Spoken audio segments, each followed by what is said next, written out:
The big boss, Rich Kilton. Can someone in both YouTube and Twitch confirm? Curie says, welcome back on YouTube. How is Twitch doing? I'm going to refresh my Twitch. Yeah, To see if anyone YouTube says anything. seems to be frozen, but it seems to be okay.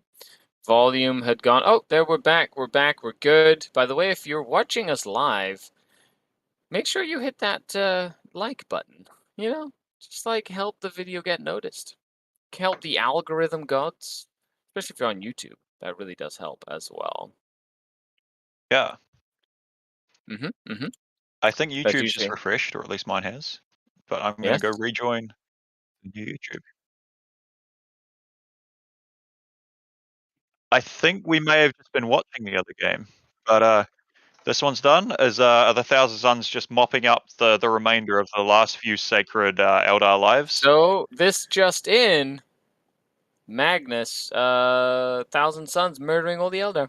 Yeah, but they're doing Congratulations, nothing wrong Mac. because we don't need to worry about the Eldar. Well, they're not doing anything wrong because there's no Magnus on this table, okay? Because Magnus is the one that did everything wrong. That is up for debate. I don't know if either side has a strong debate, but I am going to stir the pot because I have no vested interest either way in that argument. So it's funny. It is definitely funny how wrong he was. Sure.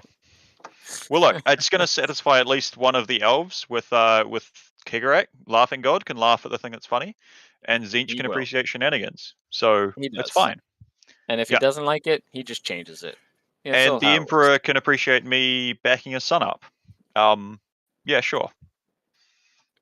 Yeah, sure. The sun don't shine where it don't shine. Lava table time. So, congratulations to the Thousand Suns, just mopping up some Eldar. But here we have Matt and Fred. Matt making a good counterattack here, doing quite a bit of damage to all these Space Marines. Really getting in, stuck in with the Swarm Lord, the Tyranid Warriors. There are some haymakers being thrown out here, aren't they, Scurry? There are. Now, something that's really neat is he's trying to keep that one Space Marine surrounded, so he's trying to like make sure. But of course, the Marine might run away, and if he does, then the Tyranid Warriors won't be safe, which will be good for the Space Marines. But he's lost quite a few Marines. I think he lost 2 full kill teams almost. He does have 2 kill teams in reserve, as well as a couple of combat squadding things all across the table. And it's going to come down to whether or not Fred has the damage to deal with a giant unit of Gaunts, or like the Homer Gaunts and the big warrior unit as well. I wonder if he's going to have one of the remaining kill teams that specializes at shooting troops to pop out and use the 3CP, shoot all of the things, and auto wound. How many CP does he have? I do not know. There might be a table boss that could help us out, or it could be that big fat one sitting on the rock there. It could be. I wonder, are they...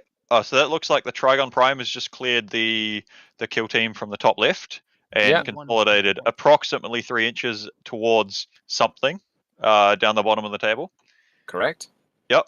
And so, yeah, so that was successful, leaving, it looks like a lone Gene Stealer just holding down the fort. I bet he's going to put a flag up to celebrate his living. Yep. He's going to be like, put it up, be like, I'm alive. Raise that banner high. Yeah. That is the name of that secondary. Shall we have a look through and see how we're thinking about the secondaries each of these have taken? How do we think they're scoring? So, Psychic Interrogation, I would assume that's probably going quite well for Tyranids, because if Tyranids have Neurothropes and want to get... They don't have Neurothropes, actually. He does not. He has Swarm Lord, and that's his only Psychic he has left. Okay, well, if he wants to get powers off against the Deathwatch, I think he's probably still got pretty good odds to do it. You only need about a 3 or something. Yes, with a CP reroll, like it's very unlikely that he would be doing any other powers. Like Catalyst is important, but at the same time, like secondaries are also important to get. So I always prioritize scoring, usually in a game, because that's going to help me win. I would say Matt's probably got 2 Interrogates and maybe 1 Banner Point ticked up there. Maybe they haven't quite updated the secondaries in time. That seems about right. No prisoners as well. I think with killing 20, almost 25 Space Marines in a single turn, I think is definitely going to be have a big impact. Yeah, that'll right put him now. to 6 or 7 points for that. That's technically at the end of the game, so might not be tallied up, or might just not be tallied up at the moment because it can be a bit awkward. Easier for us to just count full squads and multiply by 2. Yeah, and so I think right now, and no prisoners have not been counted for either player. So we heard no prisoners have not been counted for either player. Could our table boss just repeat that first part, please? And I'm just pushing an update on the primary and secondaries for both players. Okay. With that, it seems though we are moving into Fred's turn number 2. I think it's probably turn number 3 because we're getting a scoreboard update, which might update the overlay. This is the bottom of 2. Oh no, we're on the bottom of 2. Mm-hmm. So this will be Fred's turn 2. Are we still in Correct. Fred's turn 2? So he's still Blood Angels. Okay. Correct. Maybe it might be at the start of each battle round that he needs to decide what he's going to be. With his chapter, with his doctrine as well. Yeah.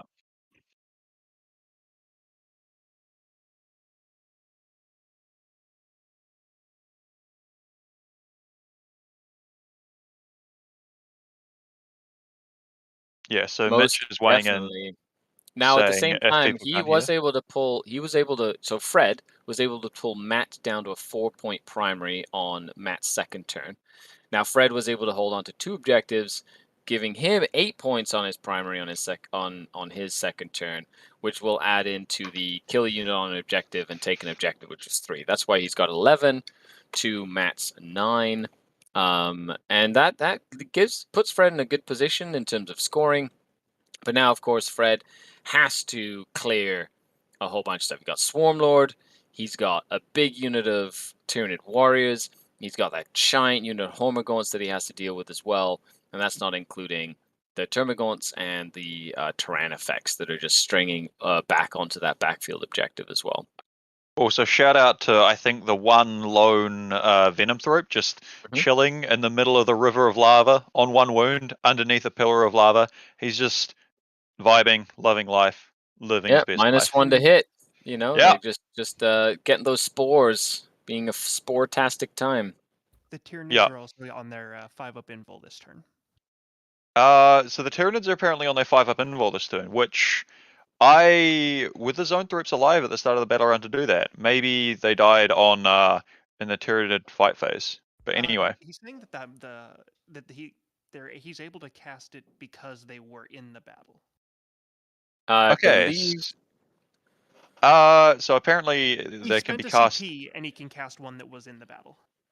Okay, so apparently Matt has spent command points to basically bring back the Zone Thrope Imperative from the grave by casting.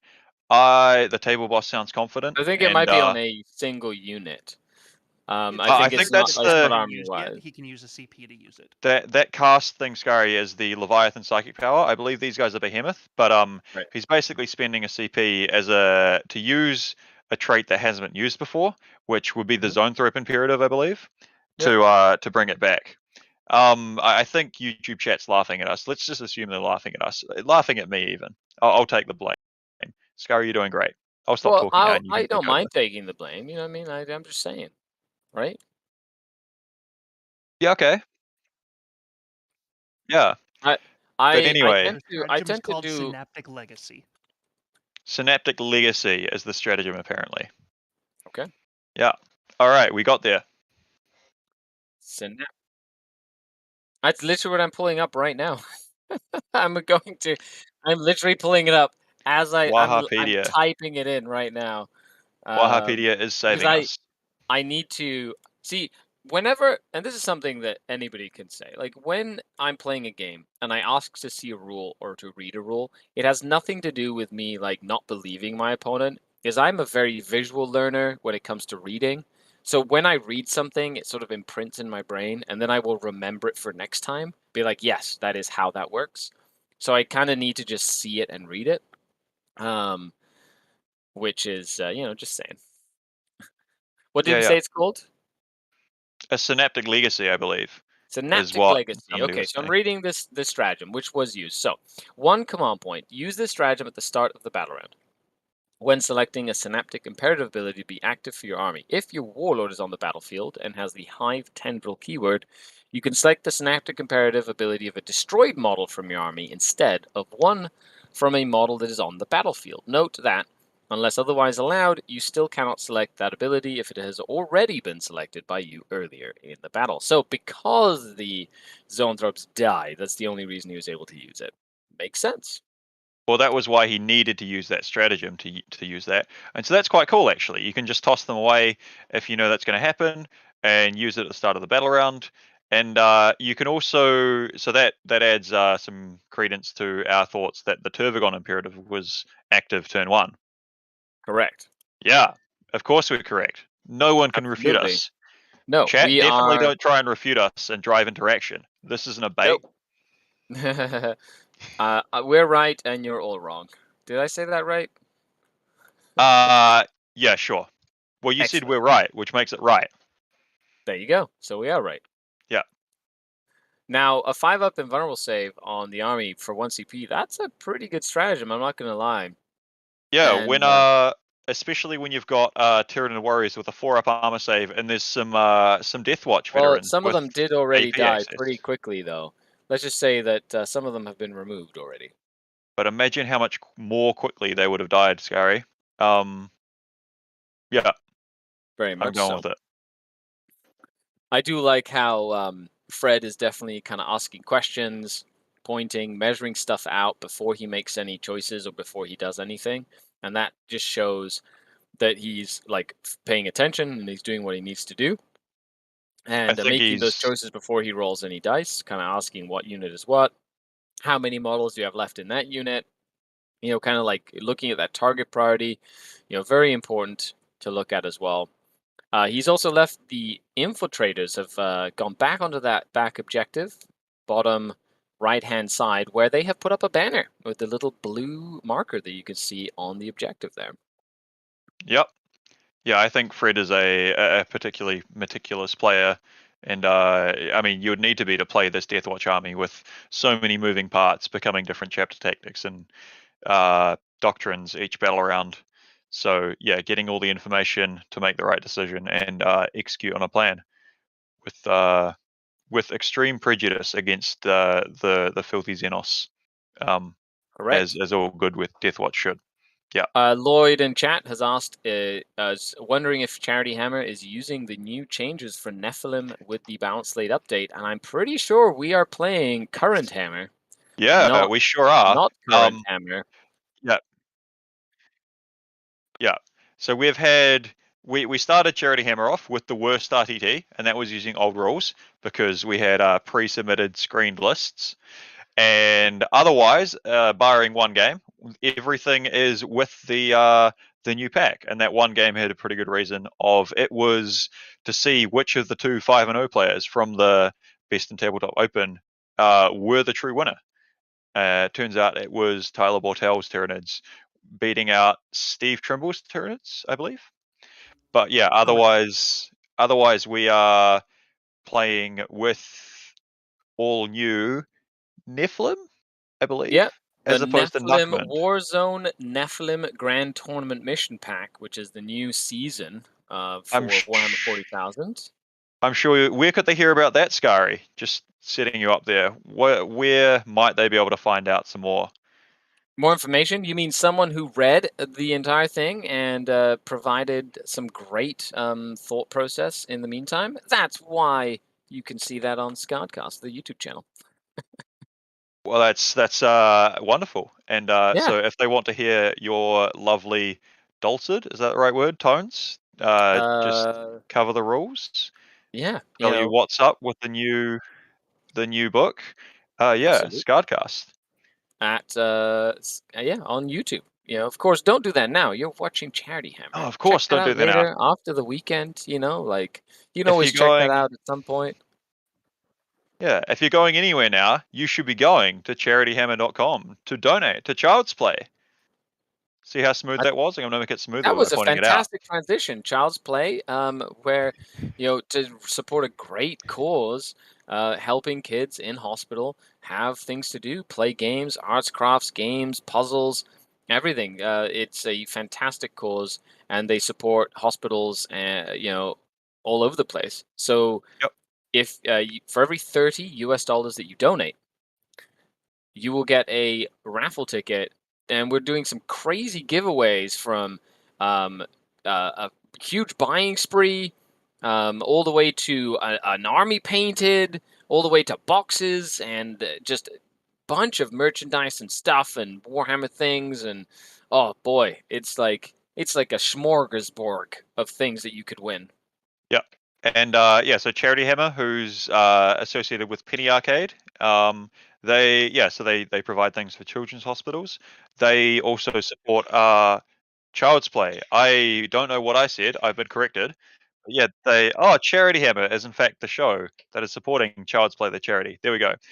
So they provide, uh, as Kari said, games to hospitals. They provide people who know how to set up video games consoles and such to help the hospital staff. Because when they got feedback from hospitals saying this is great, but we don't know how to run them, they solved that problem. And they also support domestic abuse shelters, I believe in a similar vein.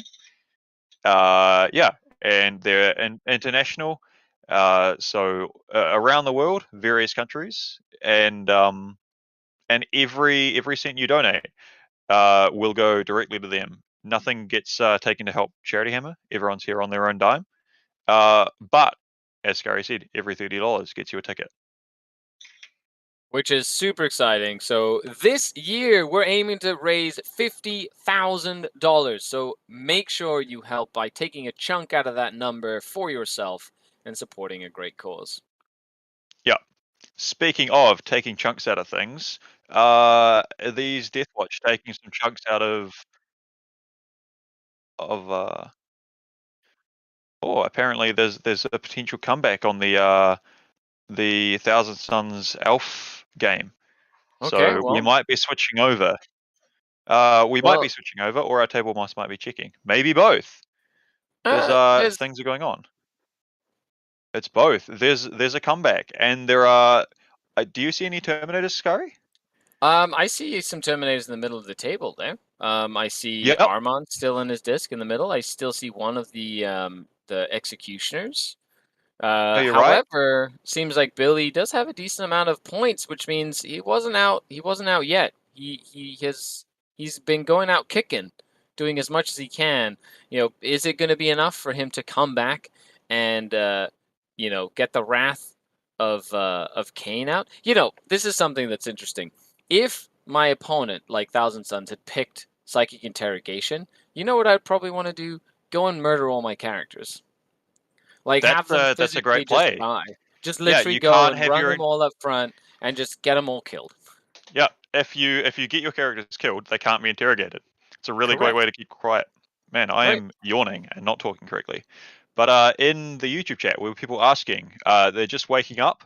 I'm sorry you're waking up to my voice, but it's okay. We've got Scary here to break things up. And yeah, on screen at the moment, we have Billy Heineman, of San Francisco, playing Hail of Doom Eldar, into Thousand Suns and Allied Chaos Knights, played by Zach. Can't remember his last name. Is that right, Scary? It's Zach. Can't remember his last name. That is right, Scary, indeed. But Yeah. good morning, everybody, for hanging out. What is the game? We're watching Warhammer 40,000, which is a tabletop strategy game where we roll dice and play with little toy soldiers and make pew pew and zoom zoom noises as grown adults. Yeah, it's proven that things roll better when you make pew poo noises and stuff. And so our table boss has said that due to secondary selected, I think Billy's gone down the wrong path in a secondary selection, and that's leading to a bit of a blowout on that front. And so that's what's happening on this game. And I think this might be the first round in what's known as the hardest RTT ever, where there are a bunch of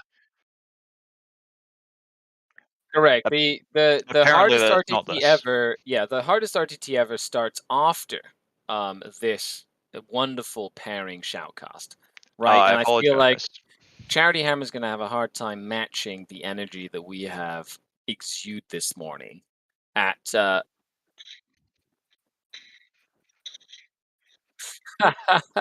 Yeah. I was just we've picking had a up. good flow, Alex. Truly Just great. saying. Yeah, I was picking up what you were putting down. We were making fun of ourselves with John earlier, and now we're just nice and cruisy as you're starting your morning off, and other people are joining you from other places. Yeah, That's and right. so on the other table. No, we've just switched back to the other table. The To lava table. here. Now we've got some Yeah. charges happening. We have angry Space Marines that are now Blood Angels, right? Because Deathwatch Army of Renown can just pick like If we're any still type on of that turn. tactic. Correct. Oh, Martin definitely. V in Still the YouTube same chat. turn. You do Yep. hear Scary. We have the wonderful Ridvin Scary Martinez. Is that right? Am I getting names right? That's what I used on Of BCP for the longest time Guardcast fame. to transition into my actual name, because if I put my real name on BCP, nobody knows who I am. Yeah. So it's good. I like being a stealth member of society when I go to tournaments. So yeah, he is here commentating in his morning. I am Alex Douse from Best in Tabletop's Frontiers podcast. I am staying up late to join Scary because he was scheduled to be all on his lonesome. But I've been enjoying commentating Charity Hammer, just getting to chat about 40k. And so this That's game going to be a we've good got time. Fred Fortman, potentially one of the best Deathwatch players in the world because we don't know many other Deathwatch players. Playing against Matt Evans is Tyranids.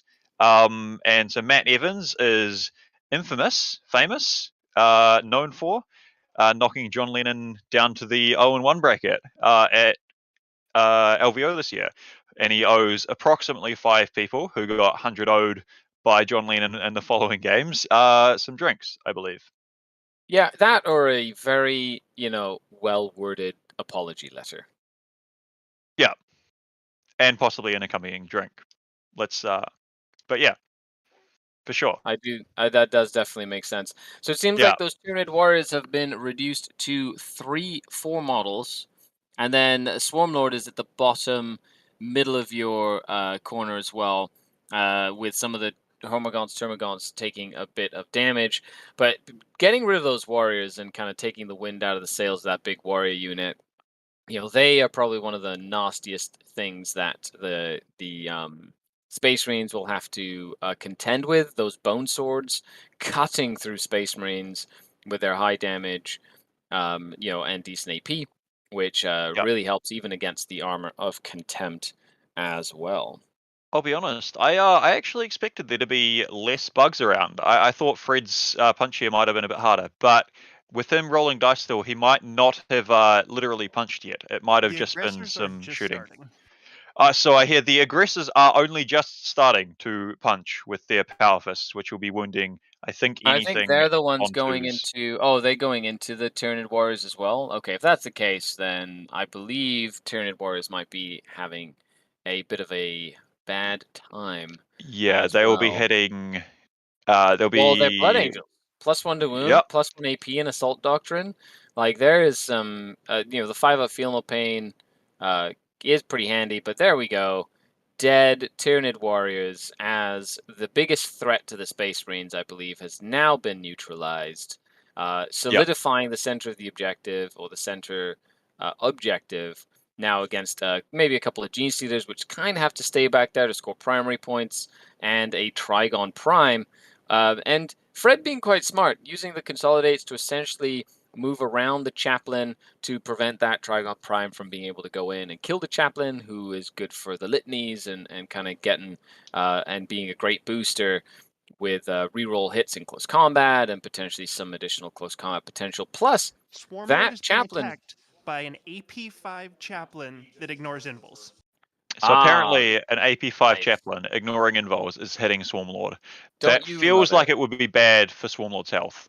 That would definitely be bad for Swarmlord's health, but being able to ignore invulnerable saves. Captain.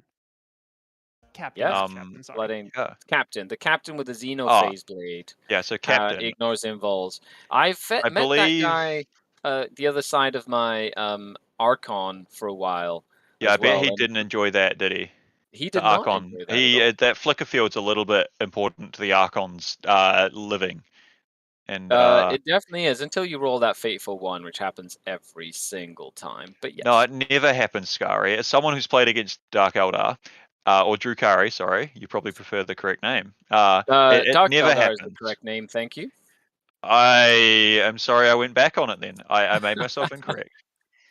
But yeah, so the Xenoflaze Blade, I think the combo is usually you give him there's a wall of trait, a relic to mastercraft that Xenoflaze Blade to get it to 2 damage, and it ignores invols. It gets high AP from being a Space Marine in Assault Doctrine and having high AP.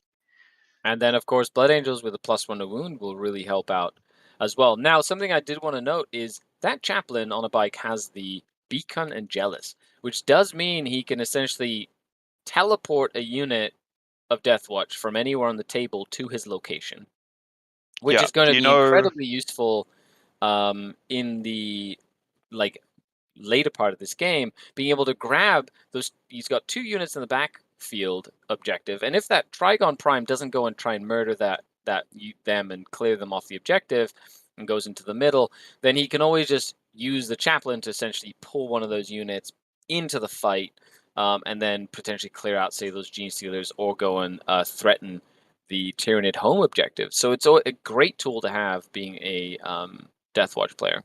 Yeah, one of the many, many tools Fred has in his toolbox, and he is very, very well practiced with his army. And so, well, I'm sure he'll use that to good effect. And yeah, Nurgle Matthew in the YouTube chat agrees with you, Scary. Dark Eldar, correct name. I agree. I think being that I've played Dark Eldar for a good 18 years, let's just say that I do like the correct nomenclature for my faction. Lloyd Parker is asking for lists in the chat, and sorry, Lloyd, the lists are a bit of a let's go with mess, given that I don't know if you know about this, but the new Nephilim pack dropped quite recently, and so all of these lists have been written very recently and haven't all been uploaded and made easily available. I'm sorry, so this is sort of trial run stuff. Yeah, trial run stuff. With the changes to secondaries, especially the loss of the last and the loss of Stranglehold, and I believe Psychic no, Pierce the Veil as well, interestingly. Which correct.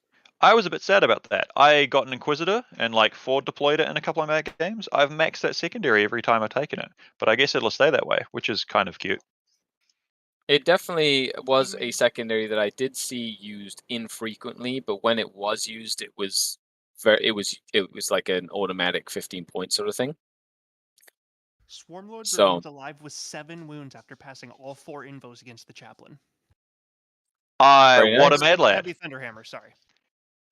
Oh, yeah, okay. You want to pass all of those 4-up invos against that 4 damage hammer. Swarmlord just staying alive against that giant Thunderhammer attack.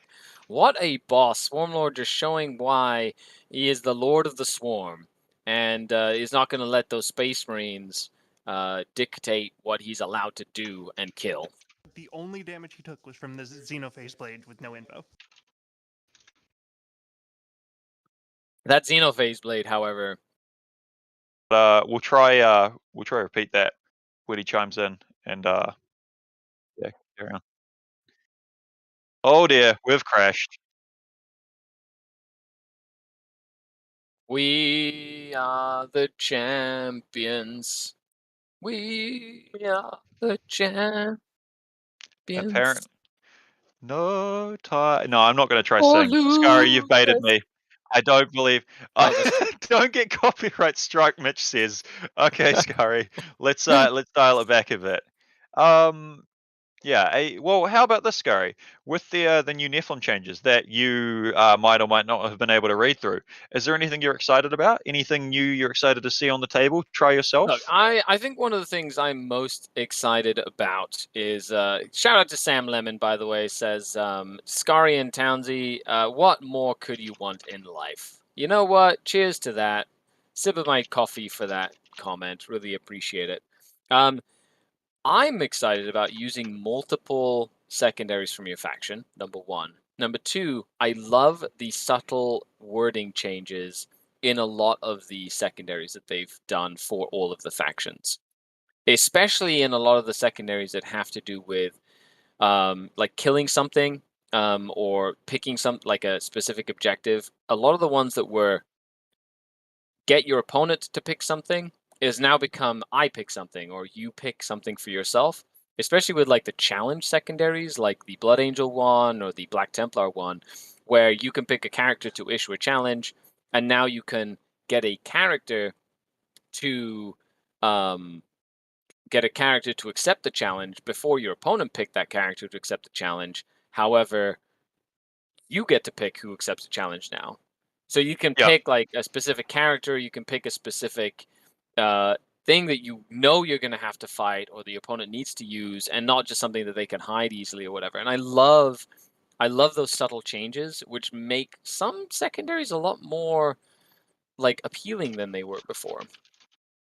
Yeah, for sure. And I definitely, one of my factions benefit from that with the Custodes. They're Auric Mortalis, which was already a bit of a real gamer secondary where you just decide, I'm going to kill your most expensive thing. I'm going to do it in melee, and I'm going to do it without you getting close to me. It used to have the extra gaming clause of, if you kill me, I lose points, but that's gone. No downsides in that regard. And they need to get all the way in your DZ for it to not give you a 15 points. So it's pretty fun.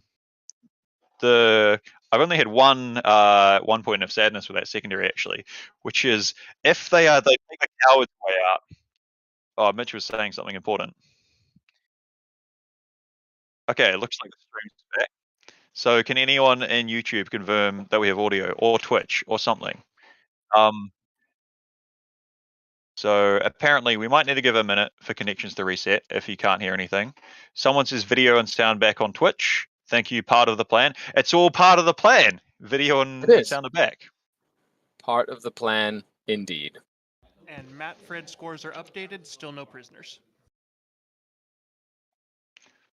I don't know if anyone heard that, but Table Boss says, yeah, scores are updated, but no prisoners has not been added. They can hear us loud and clear as well, which is exciting.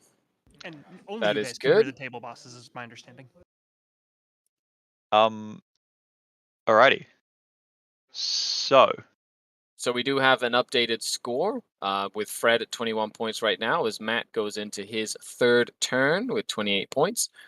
And now it is the Tyranids' going into the third battle round. If the Table Bosses could check what doctrine and chapter the Death Watch have gone for, that would be very handy for us to know. On the other table that we had previously, the Thousand Suns took a victory against the Eldar.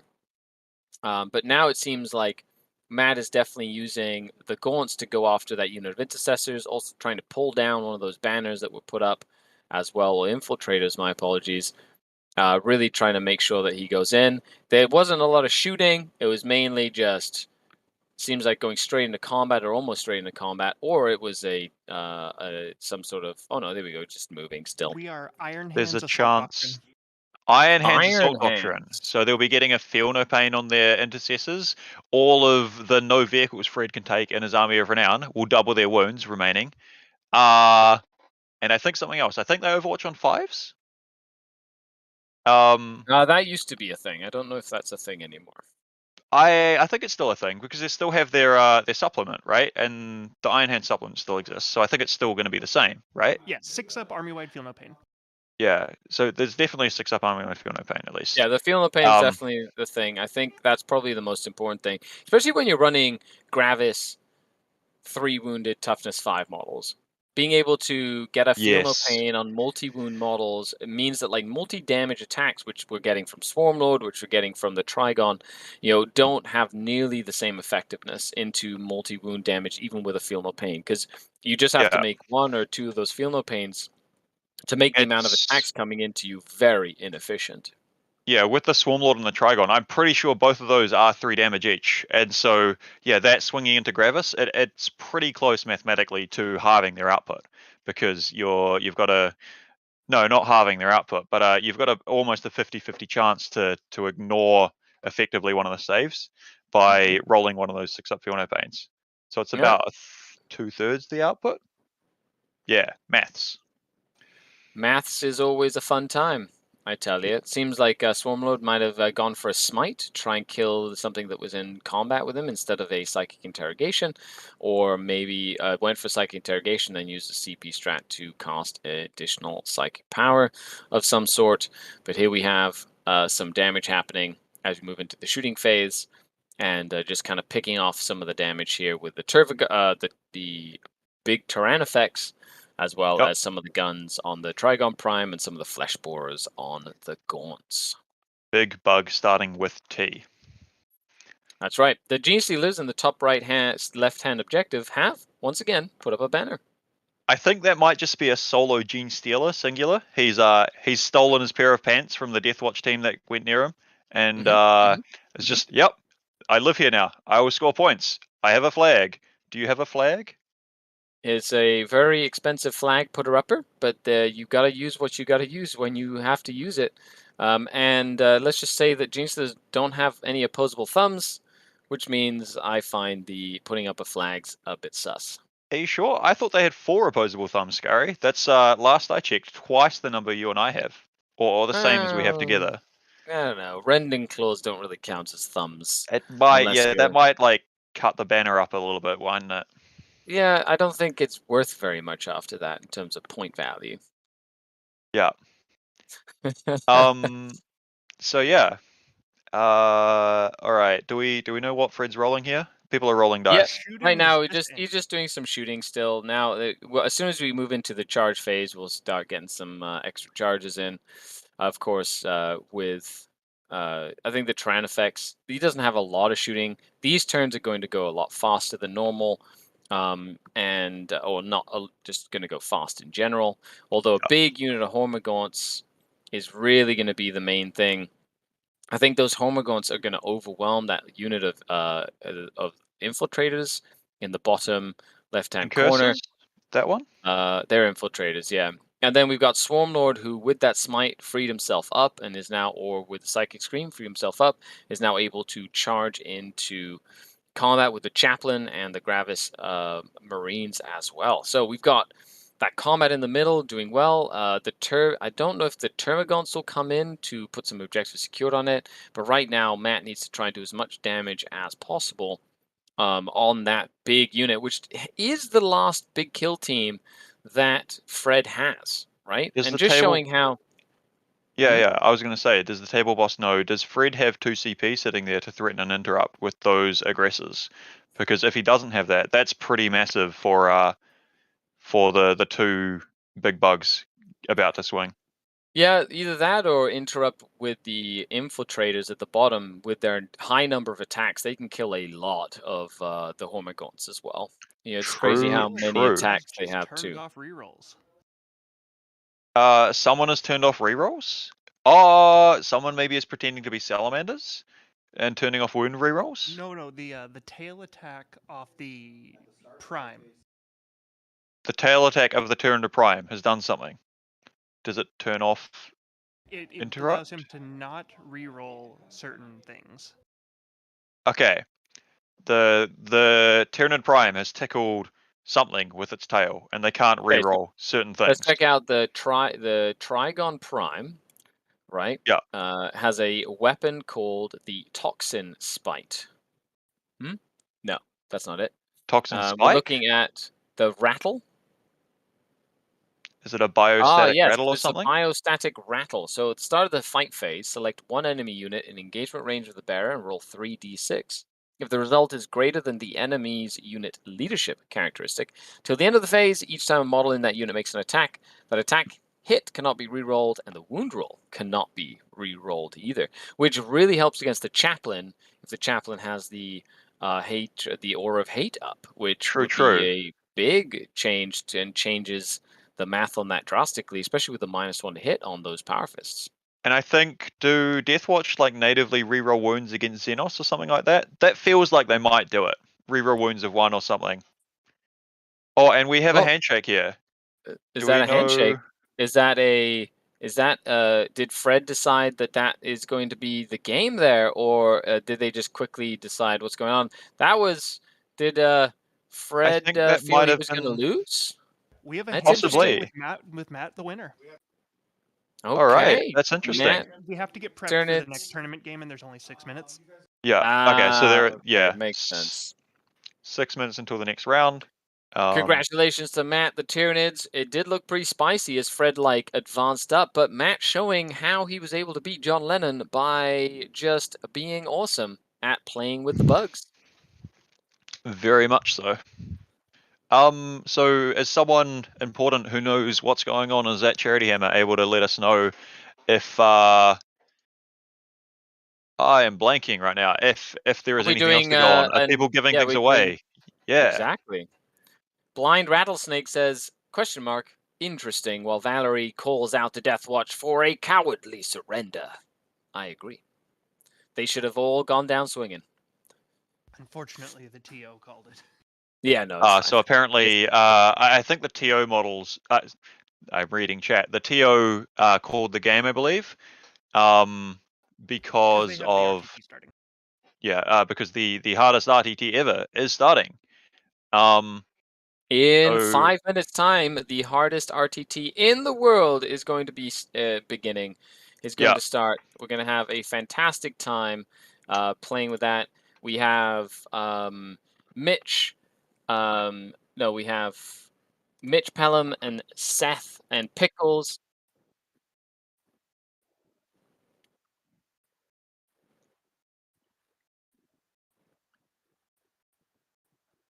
Okay. Well, we're going to go over to the chairs where we'll be giving giveaways and interviews. Thanks a lot for hanging out, everybody. Don't forget to support charity, support the cause that we're doing here and Child's Play, and head on over and donate today.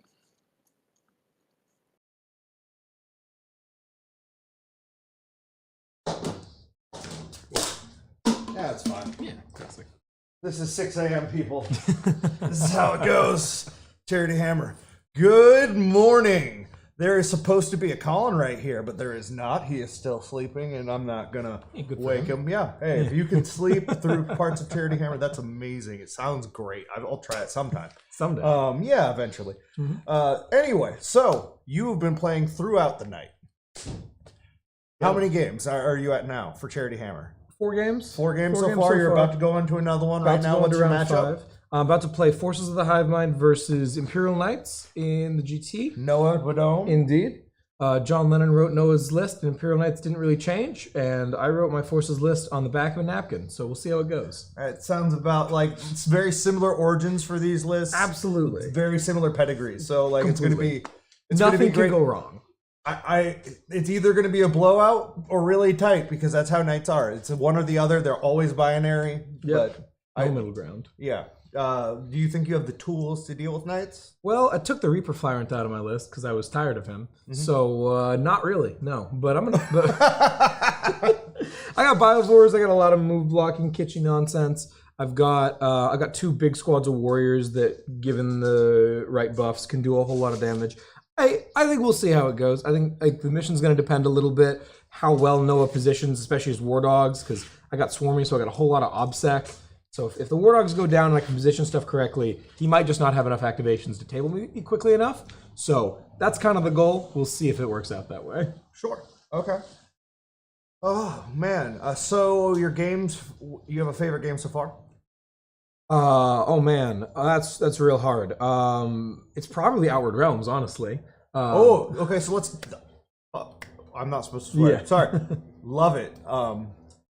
Talk about that, please. You played Hexagoda, right? Yeah, I played the Hex. 3 of every single Hexagoda model. I am a huge fan. Like, talk to me. Yeah, I want to hear it. For sure. So the plan was initially to be studying up on OR this week. That didn't happen because there were a bunch of illnesses and whatnot. But I got in like the night before Charity Hammer, and at like 11:30 at night, Colin's like, "Oh, Michael, you should go teach Tyler how to play Outward Realms." And Michael's like, "I've been teaching people to play Outward Realms for like 15 hours. Let me go to bed." Yeah. But we went and we played 1 turn, and I'm like, "All right, this is awesome. I'm very excited. See how it goes."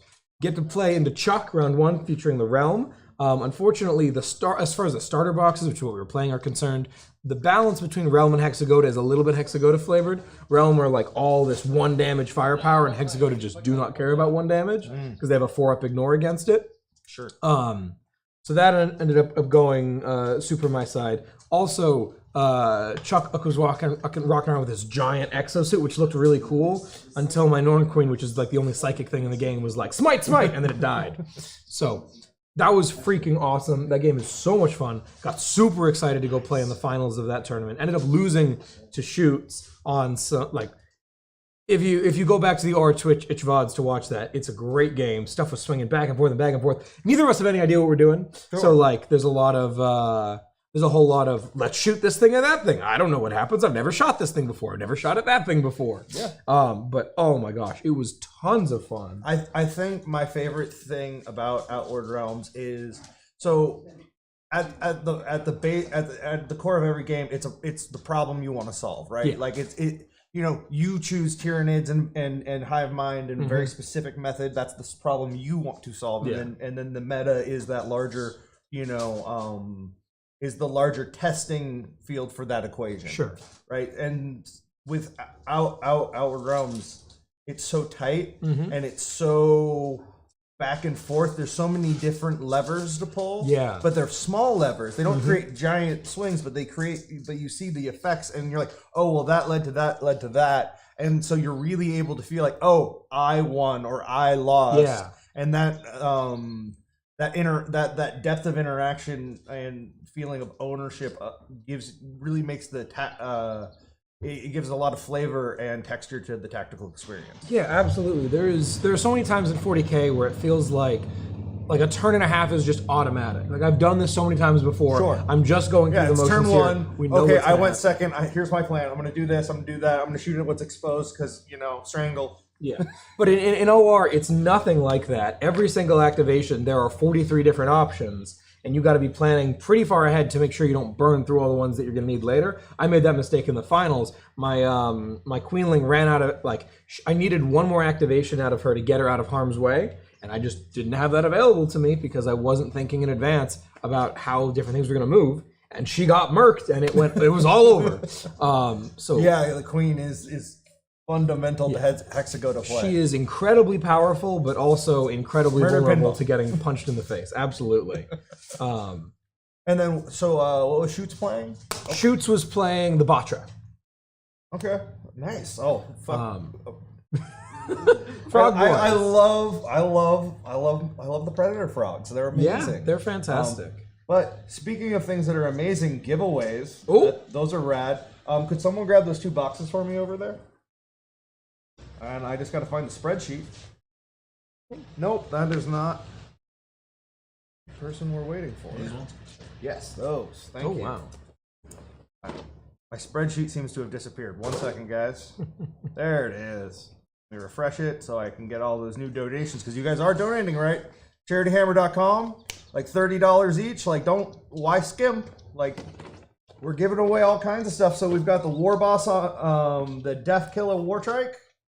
And then we've got a Gladiator. Oh, actually, that's cool. It's just a cool model. Not meta relevant right now, but man, is that's going to be fun to paint. If you want it to be an impulsor, it's got all the parts to be an impulsor. Yep. Not that they're any good either. Okay, so number between 1 and 247, please. I'm feeling generous. Who's been lately? 246. Jeremy Knox.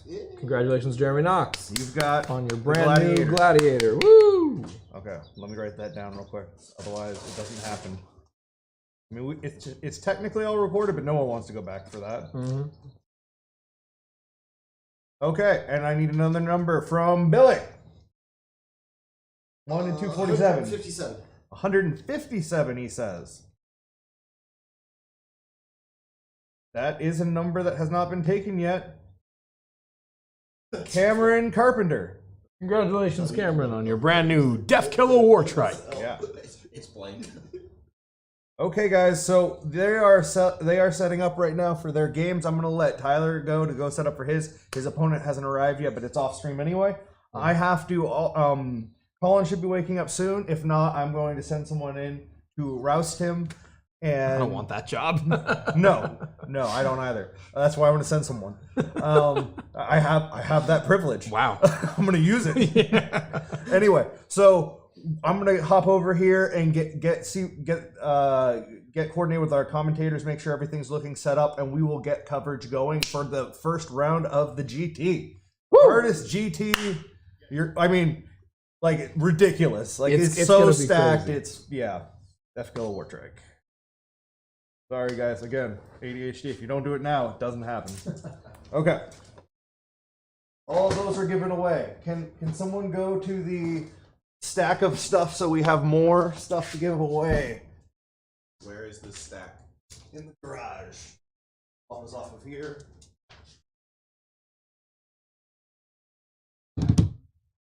Yeah, nothing too giant yet. Like maybe one big box and then a bunch of little stuff, medium stuff. We'll build up to it again over 3 hours.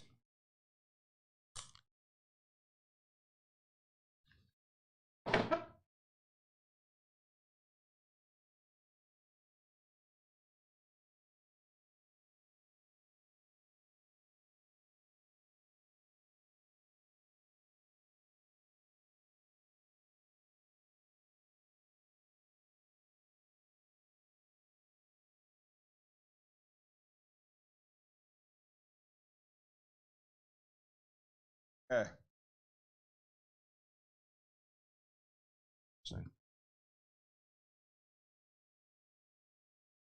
Testing. Should be muted. Where are we on?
Hey everybody, we're getting the morning RTT set up and going. Please enjoy this wonderful view of chairs.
Oh God, what am I doing?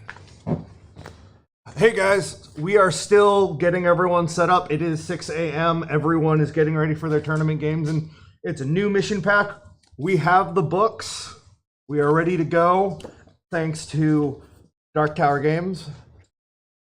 Right here. Yes. No, we're really, really grateful. You guys have been an awesome pillar in the community for years now. And specifically for you, painting, like the hobby side, you have made a name for yourself and really like won some serious accolades.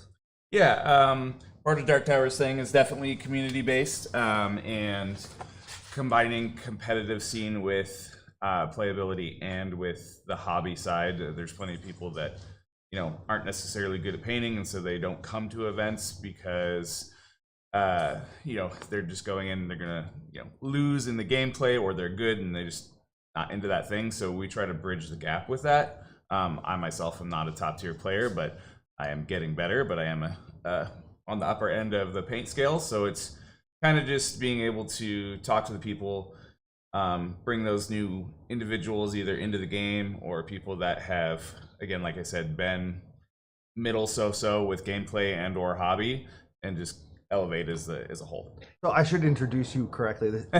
This is Lee Stager. Yep. Yeah, sorry. Again, early in the morning. But so I guess my question for every time I talk to someone who's really like excelled at the hobby side is what for you, like, is there a fundamental like something that you came across or an aha moment that you really feel helped you shift or improve, or is there a specific philosophy that has helped you incrementally improve?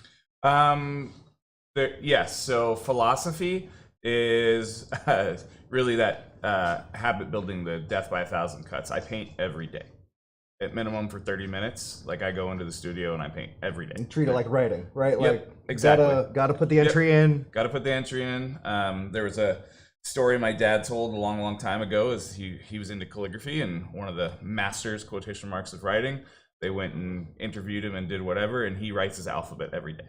That's why he's a master, because he still does those base things. So I paint every day, and then the other one is a story. Everything I do has to have a story to it, so that provides the energy, the life force of painting, if you will. Sure. So yeah, when I'm building a project or doing something, it all has a story. Like my current army right now is, Dracula vampire themed, and I put Van Helsing and the other characters from the story into there, right? So I made a love story in 40K.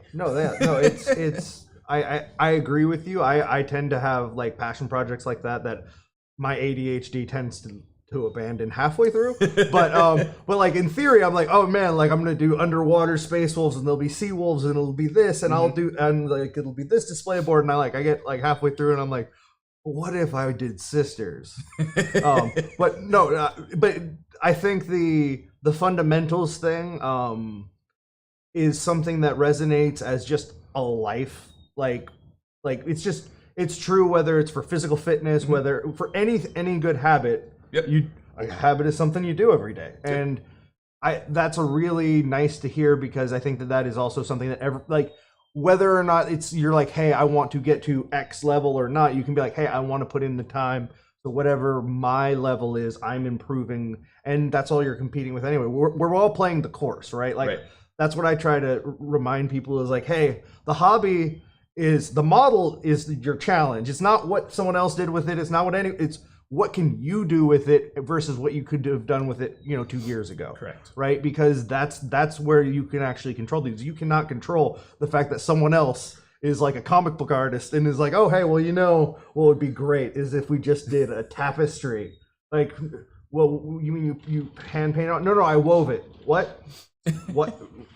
Well, I used paper and then I wove it and then I did stippling and what? No, yeah, there's always going to be a bigger fish. Yep. But the challenge and the growth is always satisfying, and I think it's I've heard a lot of painters just say, well, you just got to keep up, you just got to keep doing this, learning new techniques, and that is true, but the basics and the fundamentals is something to really focus on. Yep. And to your other point about the story, I think like every time someone's like, well, what army should I play? I think I have this play style. I'm like, play style's great. Pick models that you like. If you do not like the models, you will not build them and you will not paint them. That's just a fact. Yep. Like if you don't enjoy them, you're like, it's going to show, and then you're not going to be proud of them, and then you're not like it's a negative hobby like experience that just cycles through. Yeah. And it's unfortunate. But so start with the stuff you love, and then that stuff may not be the best stuff, but you will love having painted it, and then you'll be like, okay, they're not great, but if I pair them with the stuff that is good, I'm okay. Yeah. Yep, that's exactly it. And if you have a good community, you will develop, and they will help develop you, right? That's why I love coming to a lot of these events and the events with the higher end players, because it's the open that we just played, it's probably it's the worst I've done an event in a while, and every game was hard. But the theology going into it was just iron sharpens iron, steel sharpens steel, right? It's you're only as good as who you're playing, right? Yeah. And if you're in a Shark Tank, like, okay, like you're gonna get bit. Guess I gotta be a bigger shark at some point in time. Yeah, like, it's just the way it goes. But no, it is cool to see you and your brother like just like having these armies that just have such cool themes that tie together, and then display boards with sound effects, and like you were featured on War Games Live.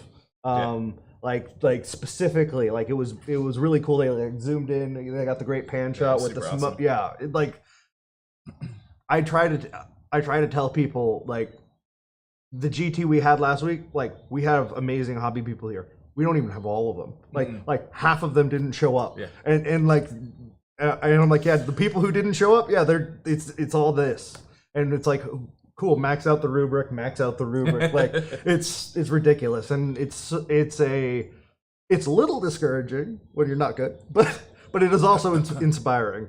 Yeah, but inspiring is good. That's funny you talk about the discouraging part, because we JT and I have been talking about like the standard run GTs from like Lion Guard Gaming and BitBot and stuff. It's like almost taking a step back from entering fully into the ability to win the favorite army or full paint, whatever, trying to understand how it works for ITC score, because we do want to compete in ITC, so there still is that consideration.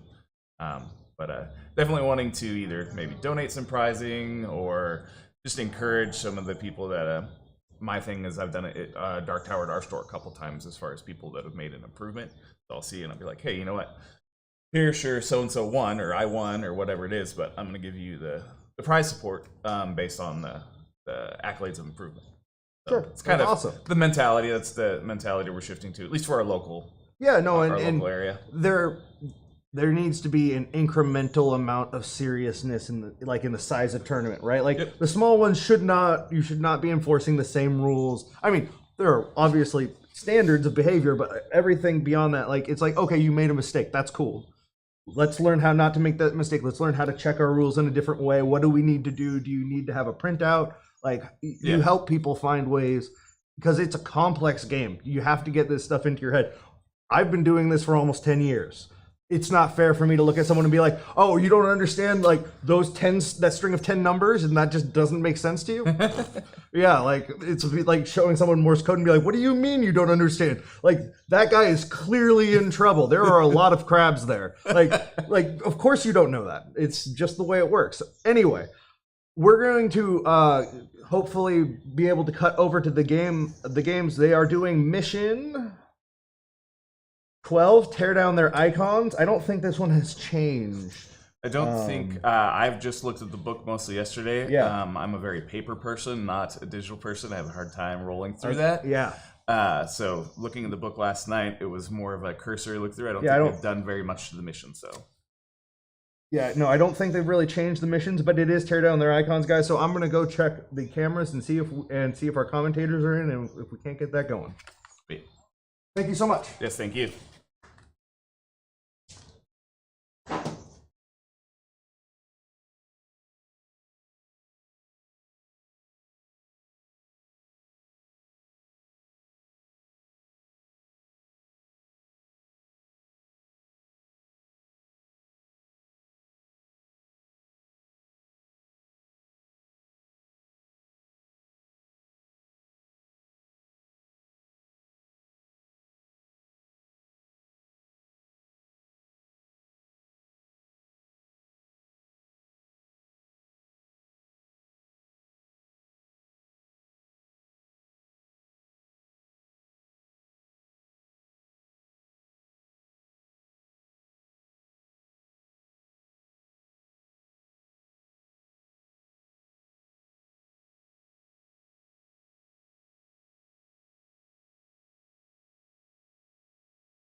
stream?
Hello, everyone.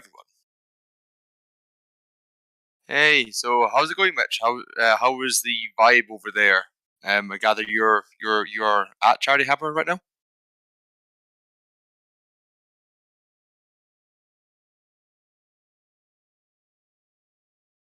Oof. Lots of coffee.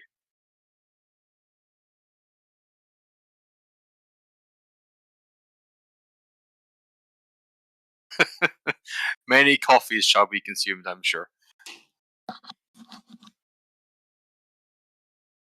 Well, so it looks like the stream. Well, I can hear you. Is the stream hearing me? Wonderful. Then in that case, I shall vamp until we figure out what's up with you, I guess. Then, so it looks like we're playing mission 12, which is a Tyranids icons. This is the one with the bombs. So you you need to basically get into the opponent's half of the table. That's kind of split along the long edge. Yeah, we're trying. I'm getting an echo now. Bombs. Technical difficulty. Stream can still only hear Stream can only hear my dulcet tones. Yeah, they are beautiful. Shoutcaster sounds good. Hear you. Hear you is not specific. Here's two people. They hear two people. There we go. I am one people. Does one person sound Scottish and does the other one sound like they might invade you? Then we're good. Okay.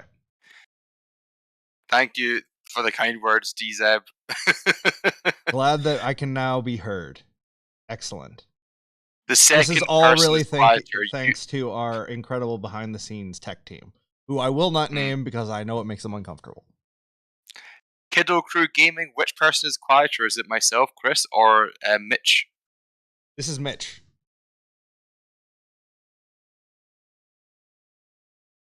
Also, very appropriate name, Kiddo Crew Gaming.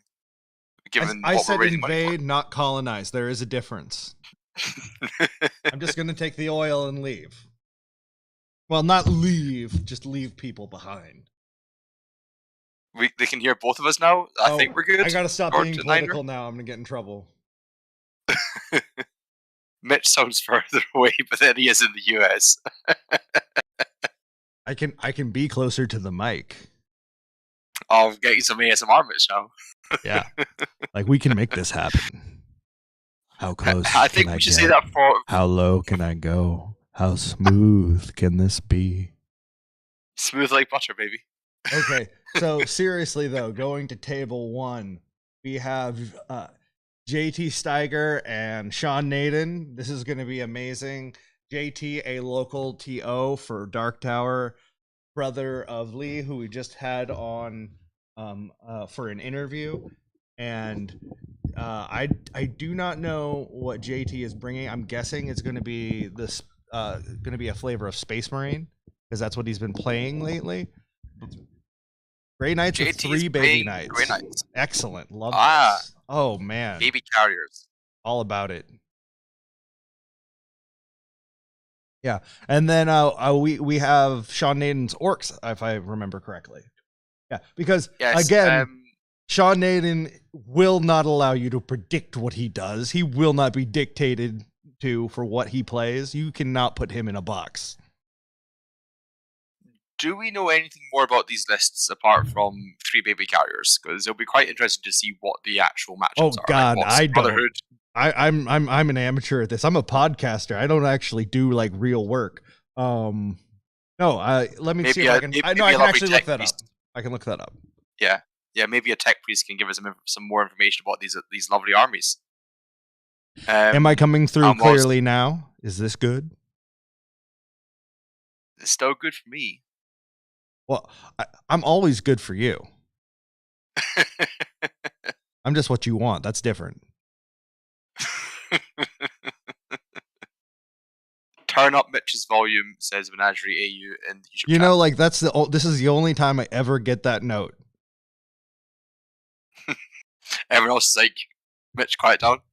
Yeah, no, my entire life has been like, you know, we can hear you from across the room. It is not necessary. Sir, this is an Arby's. Better volume. Yeah. Better volume, talk more, says Aesthetics Okay, Deluxe. I just have to be about Mitch 3 is inches from the mic, so we'll make that happen. Cool. We'll be getting some lovely ASMR. Okay, I'm really glad that you guys are happy, because that's what we're here for. We're here to make you happy, so you give money to Child's Play. Sorry, guys, it is like, oh yes, it's past 6:30. We are moving along, people. Yeah, Child's Play. Daytime. Have you ever had a child in a hospital? I hope not, but if you have, you know it's hell. So what do? We give them toys, video games, board games, anything that can distract them from the awful environment they have to endure to get better. Not only that, Child's Play supports battered women's shelters as well, and has an entire staff of over 40 people that go around hooking up all of these games and systems in hospitals so that the kids can actually enjoy them, which was the main problem actually for implementing a lot of this, was that the hospitals did not have the technical capacity to integrate any of this in with their systems. So they have overcome that, and actually also employ some entertainers for children as well. So that they can come in and just for the kids who are a little more lonely and not able to get out. There's also a spider now crawling off of my microphone, so I'm going to deal with that while my co-host vamps. Okay, cool. Yes. So make sure you go to the links down in the descriptions of whatever platform you're watching on, and donate to Child's Play. Every $30 you donate gets your raffle ticket, and we have some absolutely amazing prizes for that. We have a $1,200 Hammerhead Games voucher, so you can get all sorts of hobbying supplies, miniatures from more than just 40k. You can get Marvel's Crisis Protocol, some Outward Realm stuff, which we were demoing yesterday, and Legion and other game systems I'm not aware of, probably D&D stuff as well. Hammerhead Games are awesome, so thanks for helping us with that prize support. Sean Naden, the person playing the orcs and these beautiful models you'll be seeing on the tabletop, he will commission paint you an army if you win that prize within reason. So if you send him 700 grots, some may not return safely. He will paint some of the grots with your grots. He will grind them into a fine paste and paint them with the plastic, and they will be gray. And he'll be like, "Yeah, I did some freehand there. You can't really tell." No, seriously though, like it's hard to overstate how cool a prize this is. It's going to be an army that is unique to you, that has the captain of the Team America painted, someone who is winning multiple paint awards and puts in the time. Like, the amount of time that Sean will have to spend to paint the army, like, compared to is right there with the value for Hammerhead. Like, it's amazing. And on top of that, we also have a special prize for whoever donates the most. This isn't a raffle. This is just a straight up competition, y'all. And I know some of you are some competitive mofos, so you're going to get in on this. Whoever donates the most gets a set of Charity Hammer 4 objective markers signed by everyone here at Charity Hammer, every single person. And that is that is a unique set of objective markers. You want to talk about throwing down at a table? That's some bragging rights. Anyway, we're gonna actually get to some games here, which we have playing on a clock. I love it. I'm gonna go make sure those clocks are synced pretty quick here. But so we've got JT and Sean. We got distracted before, so we've got his Grey Knights. They are being deployed down low. Look,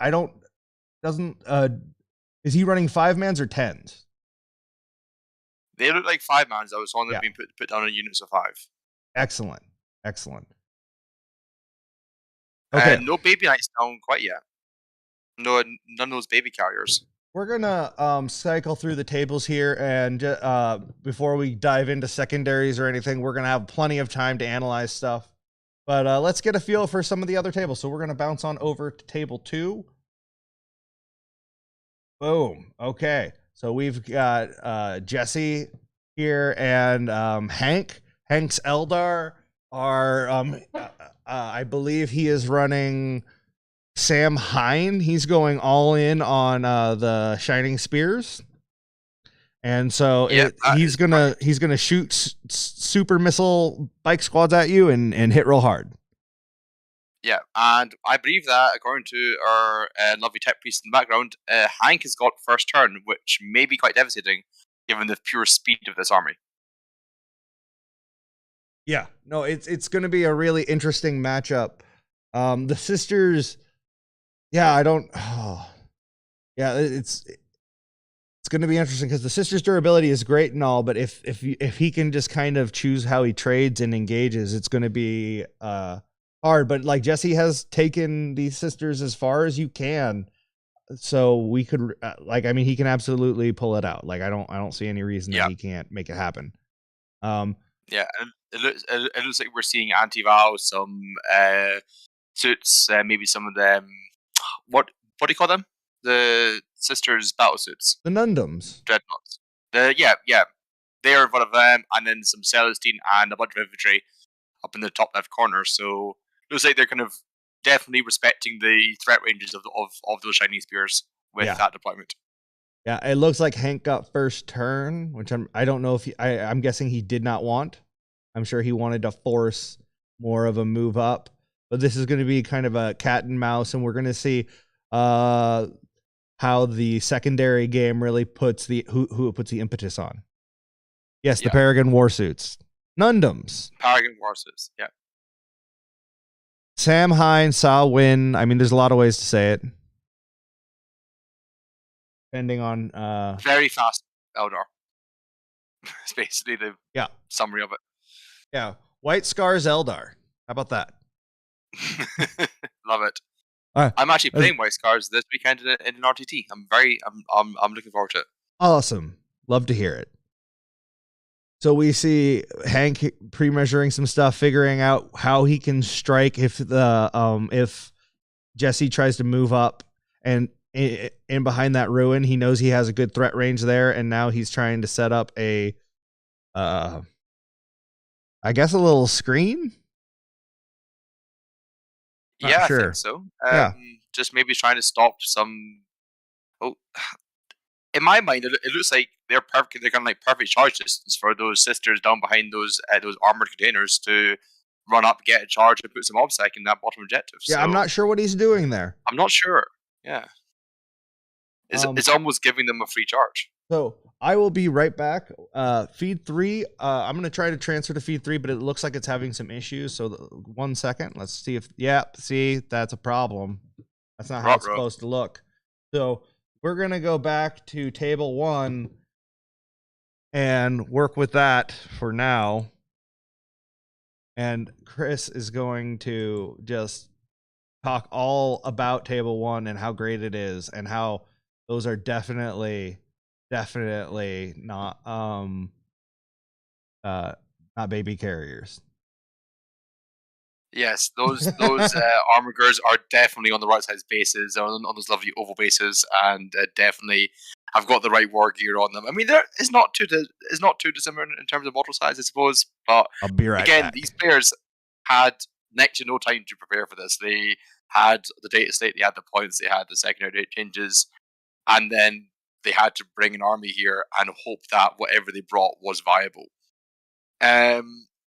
Brian Aragon and the YouTube chat asks, where can we find the lists? I do not know that answer to that question. We will ask Mitch when he gets back.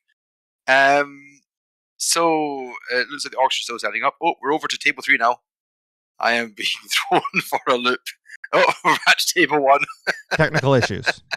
It's fixed. Yes. Awesome. Mitch, is there a place where the audience can look up the list for themselves? Where can the audience look up the list for themselves? They cannot. Right. They cannot. No, not currently.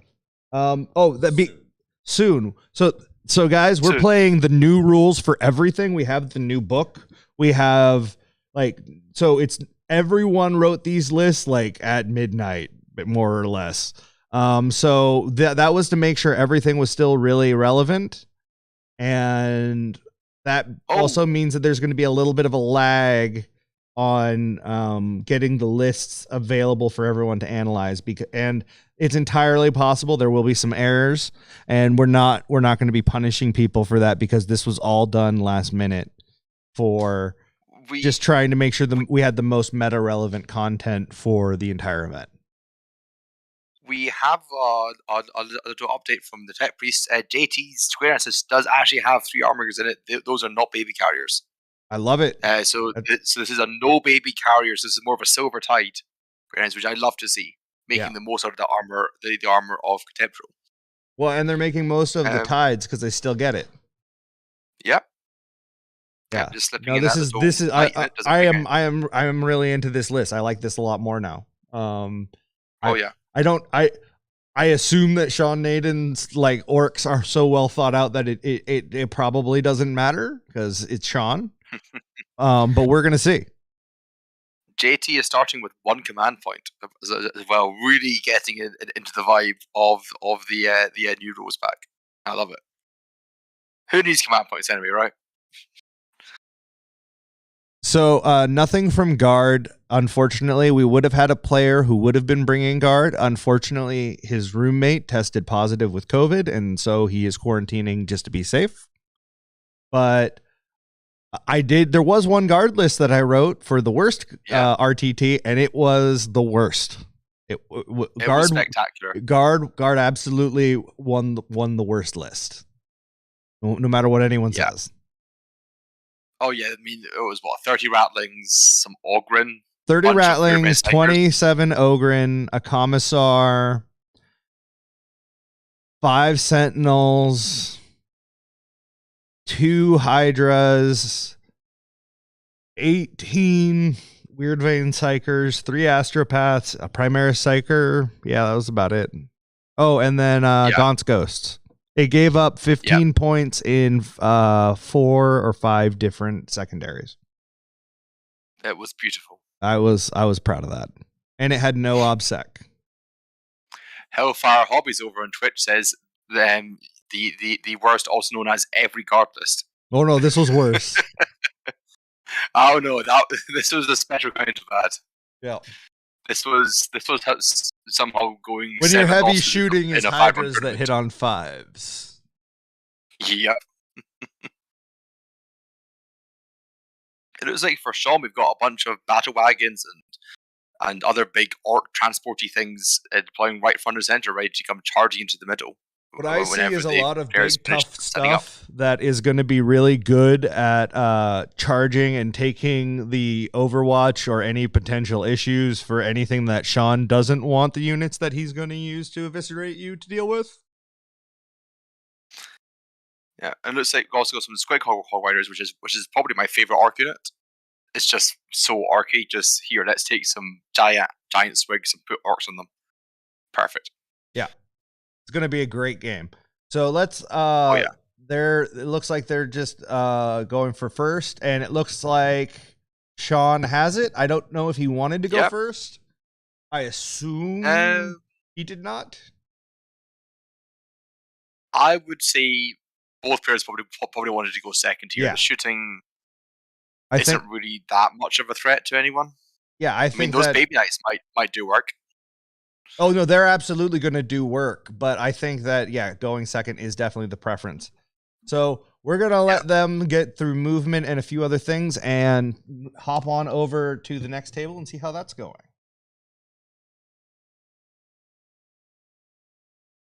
Okay. So it is now Jesse's turn. I'm guessing that he hasn't started his movement phase since nothing has moved. So we're going to also just keep on trucking. Something's moved. In the top left, Celestine and some bodies have moved up. Yes, you are correct. We're playing very conservative. Very conservative. Still really respecting those shining spheres. I think. Oh, you have to. I think what we're seeing here is Jesse clearly feels like he does not the pace is not on him. To the tempo, so I think he is trying to force Hank to commit to a direction, and then he's going to have a response, and he feels more comfortable in that position.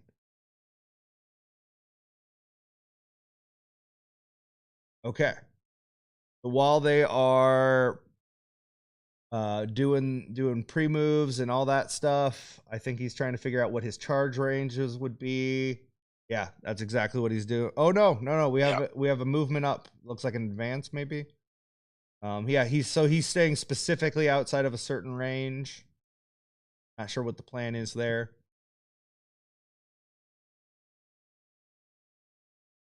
Hard to tell what those models are. It looks like both players have gone for secondaries, which say pick one of the objectives in no man's land and hold it. So it's going to be interesting to see how that plays out. Whether they can pressure and take some points off the other person. That's the hidden path and defend the shrine both kind of say you need to guard some kind of objective, and looks like it's probably the bottom right objective for Eldari, and then the top right for sisters. Sorry, the top left for sisters. Could be, yeah. Oh yeah, it's fascinating because Hank definitely has only so many units to trade with, but they're really efficient. So he just needs to get one or two exchanges to go his way, and then he can feel a lot more comfortable. Right now, like with this kind of an Eldar list, it's like, okay, until I can get that little bit of edge, it's really you don't know where you're gonna make your break. You have to find your opening. Yep. And it is. Do we know what's in that rhino that just moved up? We do not. Maybe the table boss over there might be able to tell us, but I don't think he has headphones yet. I will find out. I'll be right back. So yeah, it's just some more sisters shuffling up and consolidating some power in the top left of your screens. Yeah, it looks to be a very cagey matchup so far. No one's really wanting to commit too hard to anything. Oh, what's this range? That's more shiny spears down in the bottom right corner, and that looks like probably their move. That was just measured. Oh, here come the Nundam suits up around the corner. So I think they're going to be standing just outside of the declarable charge range of those spears, so they don't get popped too early.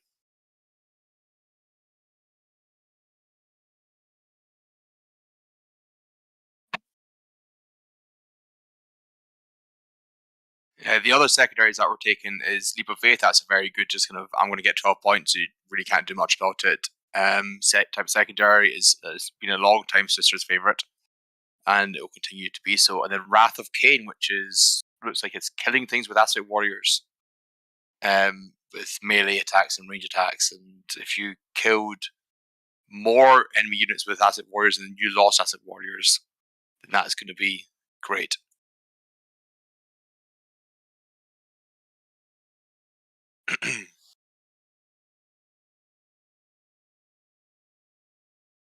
Shall we check on the Restored GSC game while his Moonface is going on? Not sure if that's possible. I'm not sure if Mitch is the person who's pressing those buttons for me. Looks like sisters were thinking about popping out there, but then changed their mind, choosing to stay safe behind those armored containers.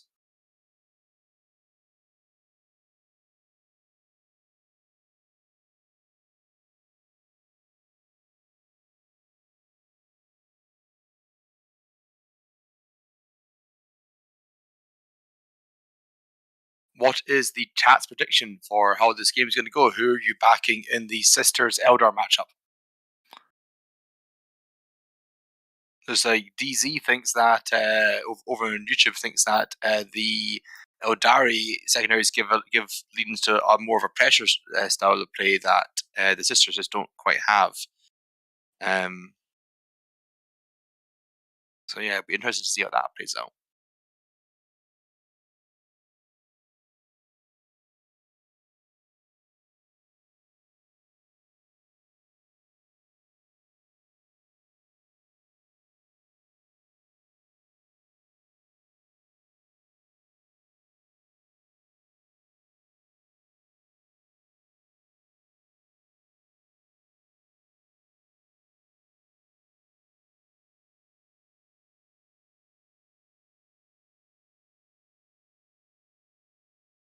I think we're done with the movement phase now. Might be some shooting into those rangers that are currently sitting out in the open in the bottom right corner of your screens.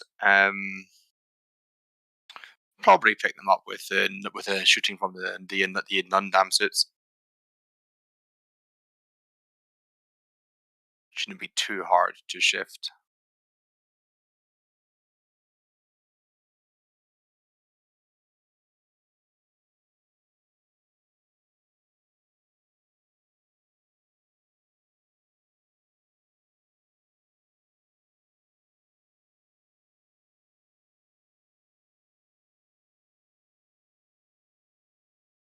Oh, I see some dice being picked up. Maybe we're going to go into the shooting phase.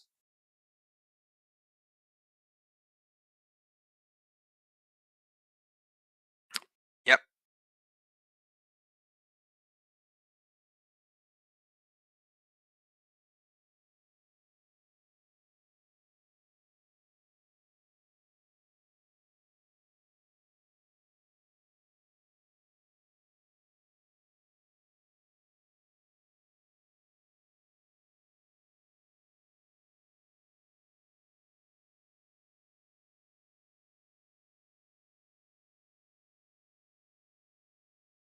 Yep. There's rangers being picked up off the table now.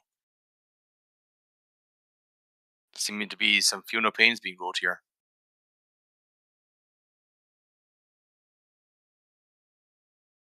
So they must have had Fortune cast them at some point.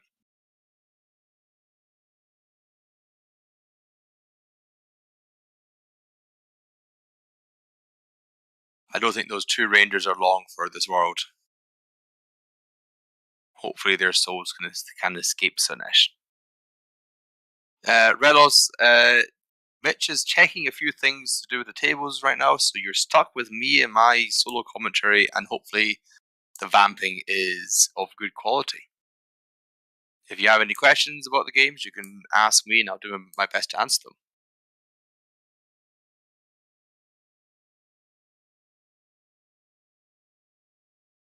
Yeah, those rangers are dead. So that's going to be a nice bit of OBSEC annoyance taken off the table for the sisters. It's so important to clear the chaff in early stages of games. Make your opponent use more powerful units to stand around on objectives. It helps out a lot.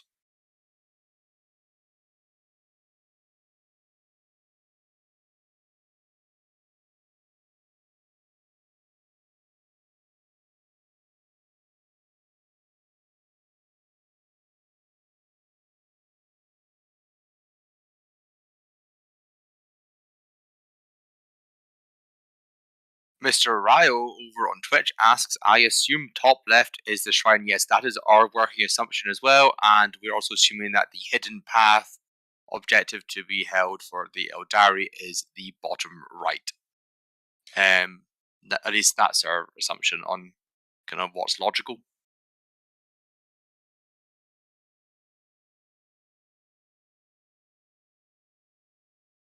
It looks like we're into round 2 now, and these are some fate dice being rolled, and Hank is considering whether to reroll anything. I'm gonna have to look up what the fate dice table is.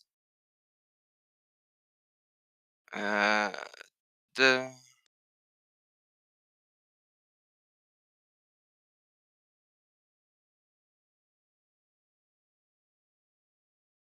transit fate. There we go. So it looks like we have a couple of saving throws. We have a wound roll, a hit roll, a charge roll, and an advance roll. We've re-rolled the hit and the wound into a hit and a psychic test.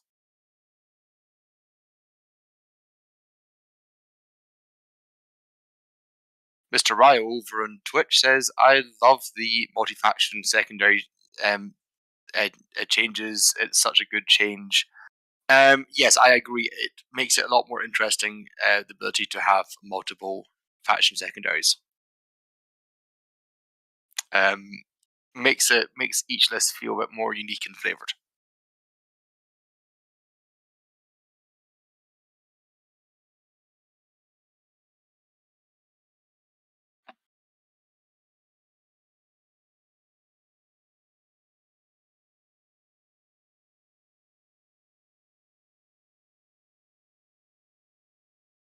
There is a unit of infantry being pushed up over the center objective to go and probably do some damage and or move blocking. I can't tell exactly what they are from this angle. We'll have to get some info from the tech priests on the ground. Maybe there's some Haunting Banshees or some Dire Avengers. They don't look to be Rangers.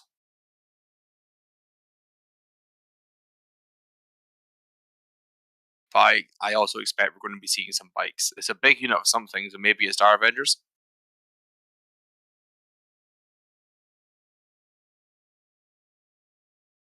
Although I think looking at their backs, they could be Warp Spiders.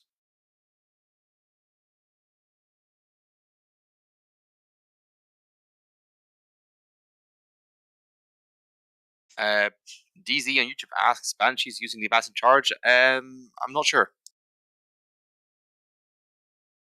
I can only hypothesize. I do not have player audio and I do not have this in front of me, so I can only have my hot takes of what's happening. And I will try and check in with the other games as best I can. There's Striking Scorpions? Yeah, it could be Striking Scorpions.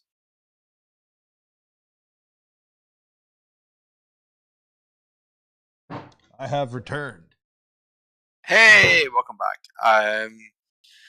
So it's nothing of much happened whilst you were away in this game. Some Rangers died. Some more Eldar infantry have pushed up. We're trying to figure out what they are. It could be Dire Avengers. It could be Striking Scorpions. It could be Warp Spiders. Who knows? I believe they are Warp Spiders. Warp Spiders. Wonderful.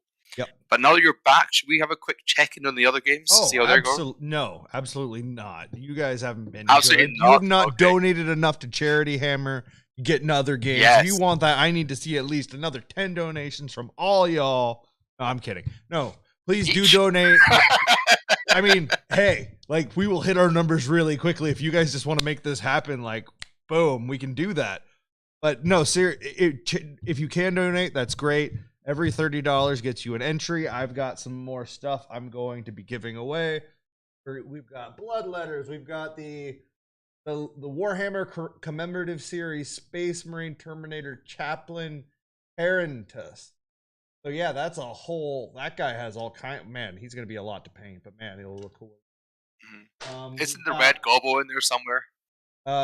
Yeah, I've got a red gobbo and I've got Miss Fiston on some blood letters, because you know you can't have enough. You can never have enough blood letters unless your name is John Quinnell. It's looking like we're having some bikes move up and out. Oh no, that's a Farseer. So maybe there'll be some shenanigans happening. We are going to move on to the next table, though. So yes. Boom. Here we go. This table is what we'll call the out of focus table. A little bit, but we will just a little bit. Yeah, we'll get that dialed in later. I will bring that up. Yep. To our tech people when we have a chance. But right now, we can see that Mitchell Hunter's bikes have pushed up in the middle along with his infantry. He's got the bikes kind of walling off that top side, trying to really benefit from the line of sight blocking. And we see Josh is really just hidden completely. Nothing shocking there. Gene Steeler, Colt are going to do that, especially against Custodes. They've got to really pick their moment to strike, and they need to make sure that they do everything like to just guarantee that they kill what they charge. Because if they don't, it's a trade, and if they don't, it's real bad. But the nice thing is every time they kill a biker, they're like, oh cool, that was like the cost of a good chunk of my unit. Yeah, GSC do not like standing out in the open and being shot at by a bunch of Hurricane Blotter bikes. No. It is big stat. Or even Melta bikes, or anything in the Custodes arsenal. Just no, and they don't want to talk, they don't want to deal with the Custodes on their terms.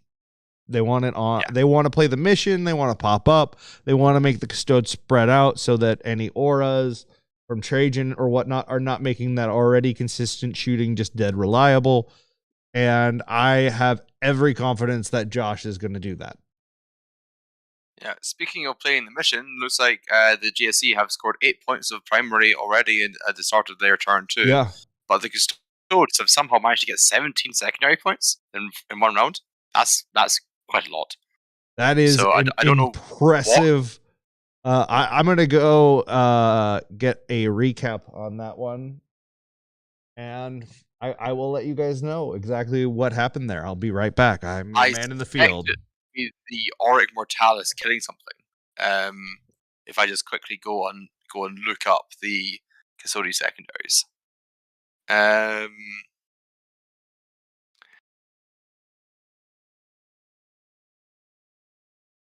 Yes, it looks like it's probably Auric Mortalis, which is pick a thing, kill the thing, kill it in melee, and kill it far away from your deployment zone. So yes, I reckon that is what's happened. And then you lose victory points if you lose units to the thing that you picked. And I know that went through a change. It currently says, according to my resources here, Primarch or Supreme Commander, but I don't think GSC have one of those. So it's probably gone to character or something like that, or just a big unit of things. But yeah, the Cult just need to keep on playing the board edges here, keep on just staying away from those bikes as best they can, because those bikes are just going to be a pain, particularly when they get into melee. But yeah, 17 secondary points in one turn is a lot of secondary points to just get.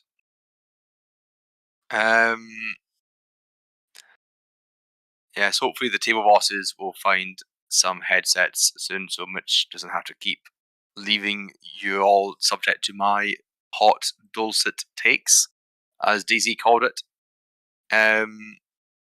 Nicholas James asks in the YouTube chat, I know lists got written last minute. Anywhere to see what factions are being played. That will be coming soon, but today here on stream, we have got JT Steiger on Grey Knights, Sean Naden on Orcs, that's the first game. Second game we've got is Hank on Samham Eldar and Jesse on Sisters. And then we have Mitchell on Custodes and Josh on GSC, which is the game you're seeing right in front of you. And this is part of our pods in the start of our GT.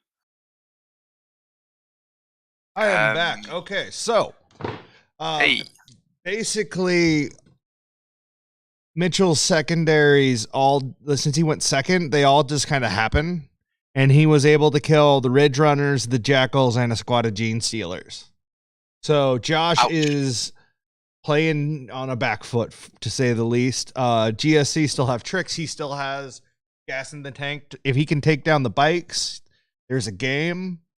But that's still a tall order. It's still something that he has to actually make happen. It looks like he is putting Gene Stealers right up, ready to charge from out of line of sight, not get overwatched on that bike squad, which is, I'm sure, the correct move there. And it's basically, do they have the munch to mulch them?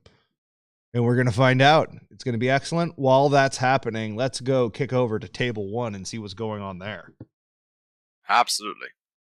Thank you so much for joining us. Again, this is for Child's Play. It is a charity that gives toys and video games and board games to children in children's hospitals and battered women's shelters. So it's really meant to be a way to try and give a little bit of relief to what is obviously a really hard and awful time. And they are an international charity. I believe it's the UK, Australia, the US and Canada, and a few other places, so all over. And all of the money you give goes straight to charity. We do not take a dime. Everyone is here on their own dime. We all are just here because it is, well, quite frankly, it's just one of the nicest and funnest places to be for 40K, and it's just a great cause. Every $30 you donate gets you entered in for raffle prizes, which we'll be doing here in about, we'll say we'll do it at 8 o'clock. We'll give you guys a little more time, just a little more time to get those donations in before I'll raffle off, I think, 4 things, including that red gobbo. So get those donations in, and we are going to take the focus back on over to this game here. So we've got JT's turn 1. Obviously, Sean has moved forward strongly into the middle. And I think JT is now having to be like, okay, cool. There's a lot of forest there that just go like, no, you don't get that. Hey, Mitch. I think we're still seeing the Custodian GC game. My apologies. It did not. I'll hit transition again. There we go. There we go. Yes. Sorry about that, guys. I'm giving you analysis from the future. Yes, future Mitch analysis, the best kind of analysis. I mean, it definitely has made me a lot of money in gambling. Casinos hate him.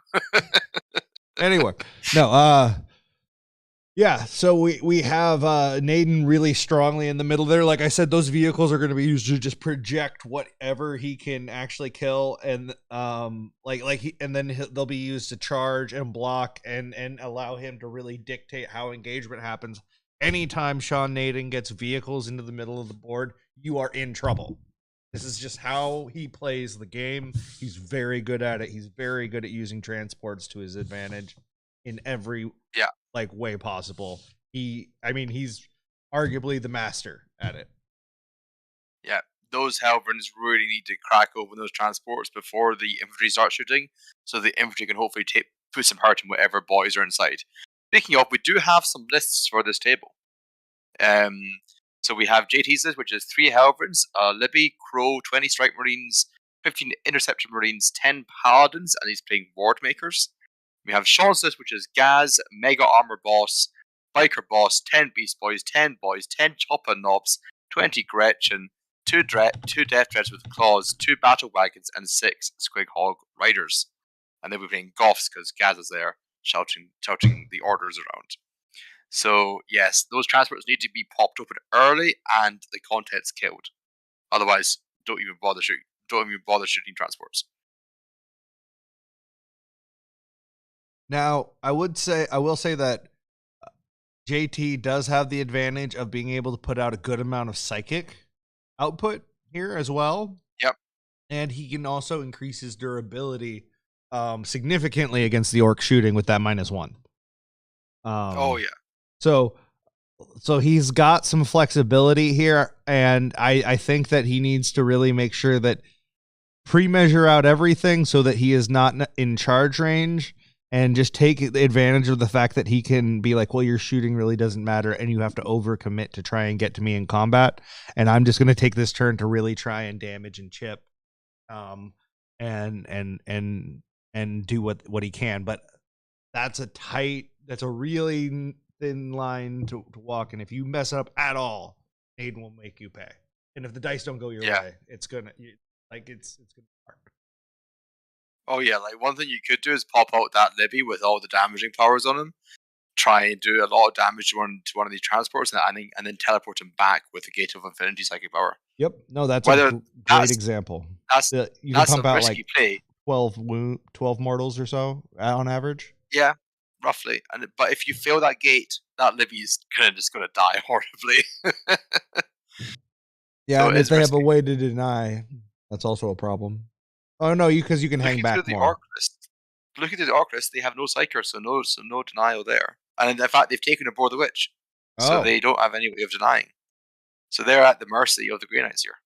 Well, that actually, if JT can get the get himself in the right areas for smites and stuff, he can really have a chance of opening some stuff up and then being able to actually shoot and charge into contents.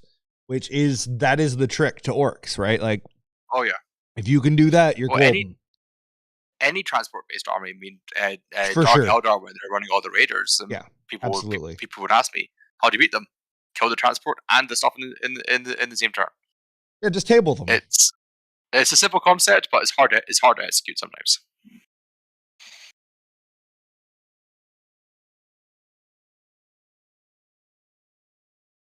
We see JT really taking his time and figuring out exactly where he wants to be.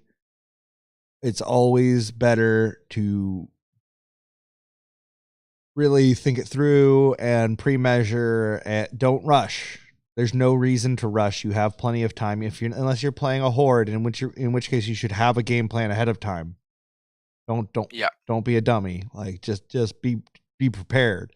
Because your game plan shouldn't really change. You should just have like one or two options. But for something like this, you should be able to pause. Did I get all my psychic powers? What order do I want to do this in? Let's let something that's really helpful for people sometimes.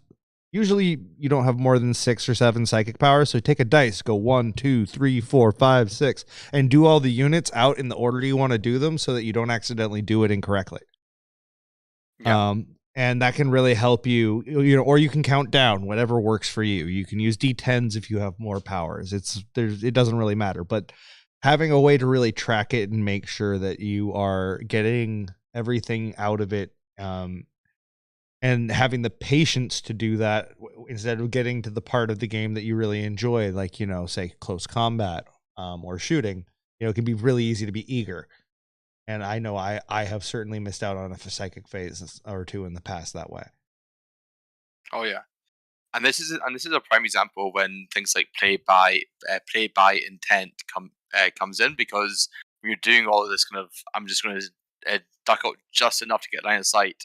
Say that's your intention, just to get make sure you work with your opponent, because likely it is they're good enough to understand what you're trying to do anyway. So don't be all sneaky and hide it. Just say your intention, make it clear.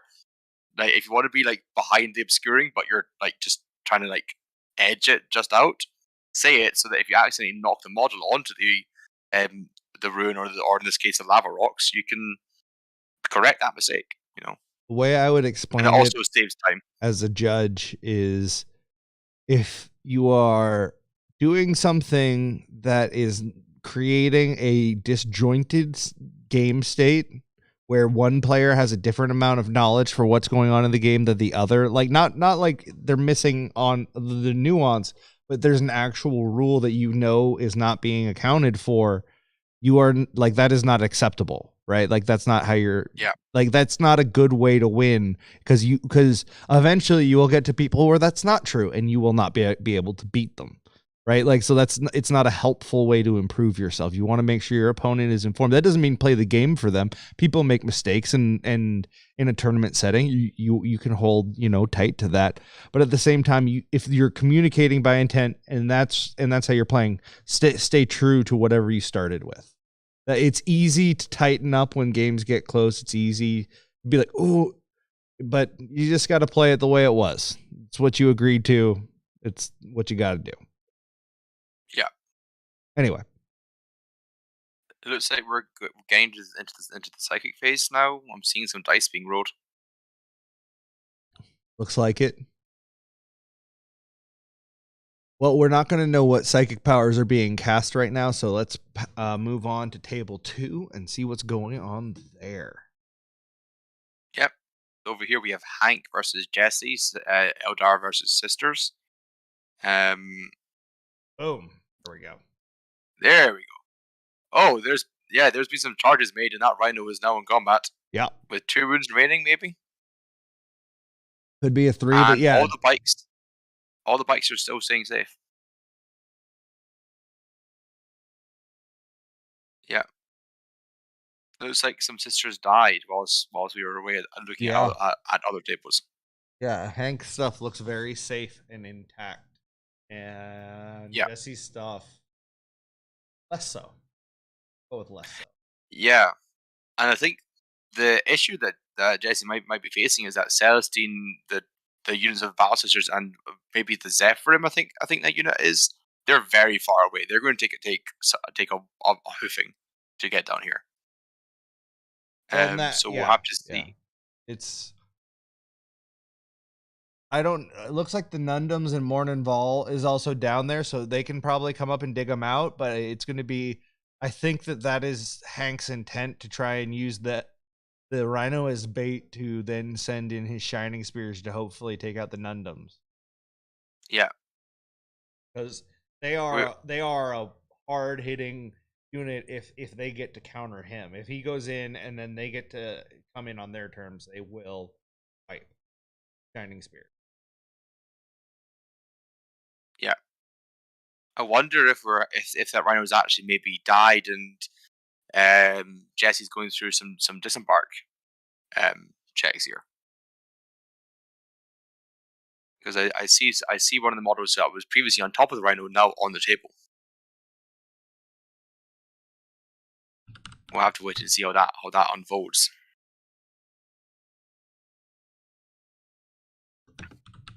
But yeah, I'm really liking how the eldar have set themselves up here.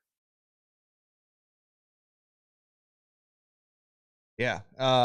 And Hank is a really, really exceptional player who plays pretty much every army in the game to some extent. So he's got a lot of knowledge, and it looks like this mission in particular is creating. He's really using that center objective and those executioners block. Like if anything that steps anywhere near there, the axe just comes down and they're gone. Yeah.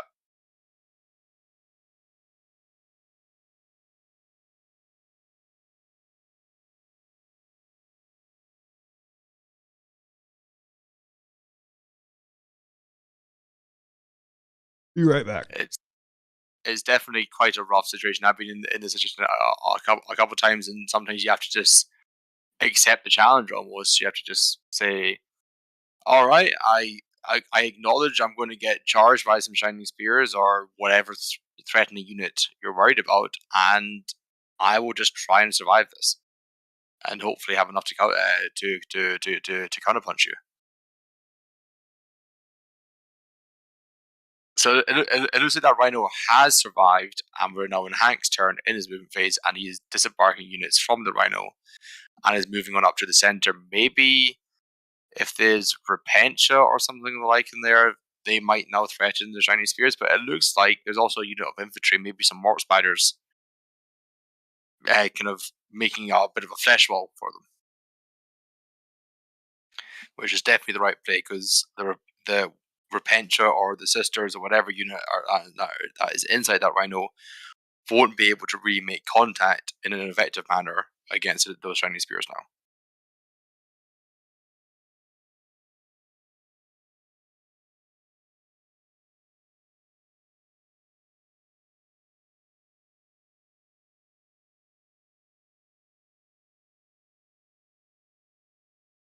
Oh, we're back to table one.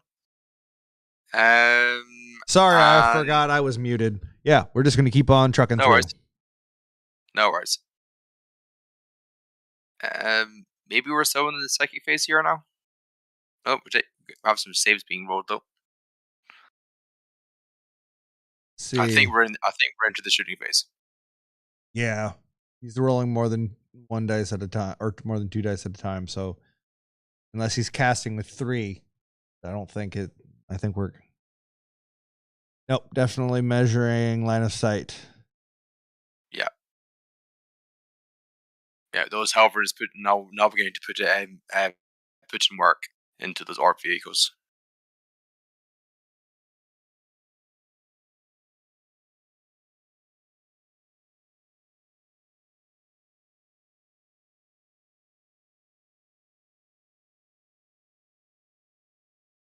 That looked like a pretty unfortunate wound roll there from one of the Halberds, rolling 3 ones to wound.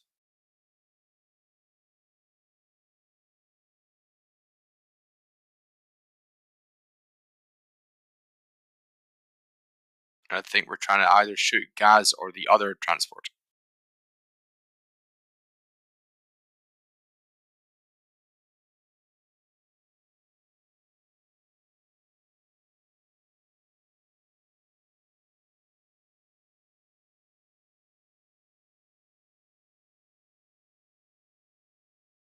Hey, whilst all this shooting is going on, Mitch, shall we transfer over to the GSC Casodes game and see how that's shaping up?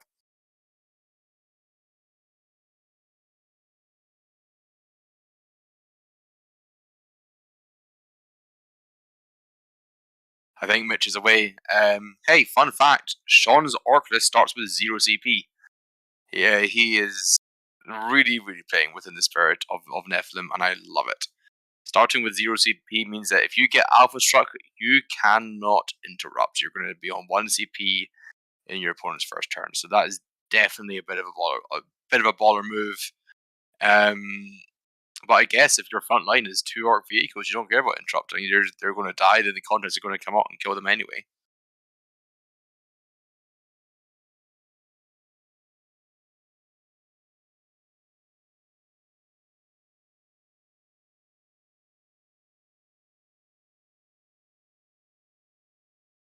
We may be on to bolter fire now into these large drop vehicles. Yeah, continuing to shoot the transport with bolters, that's kind of not a great sign that they're relying on bolters now. But hey, weight of dice can get you very far.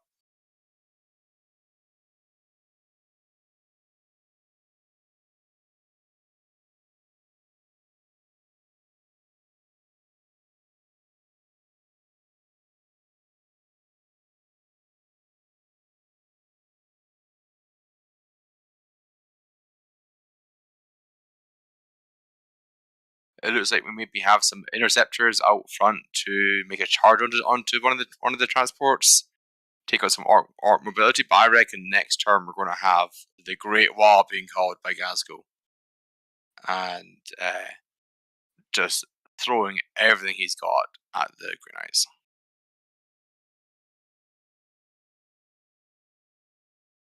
Kiddo Crew Gaming on YouTube asks, how many armies can Alpha melee with more than 1 unit? I would still need to work that one out for you, buddy. Definitely Blood Angels, definitely White Scars. Depending on the mission, most armies in the game, there's a couple missions where you start, I think it's 12 inches apart from each other, so that's quite threatening. Transport has been destroyed apparently, and 4 boys have failed ankle checks. That is a rough ankle check right there. That 4 is significant. Now, are those just regular boys? I think they might be regular boys. There are 10 beast boys and 10 boys in the list, but also 10 chocolate knobs. These are the regular boys. Okay. Thank you, tech priests. Appreciate it. Yeah, I once had 9 incubi die out of 10 in a tournament game. It was very sad. to the good old ankle check. But yeah, maybe they can make a long charge, Grey Knights into those boys there, try and clean them up. But I'm not holding my breath for that.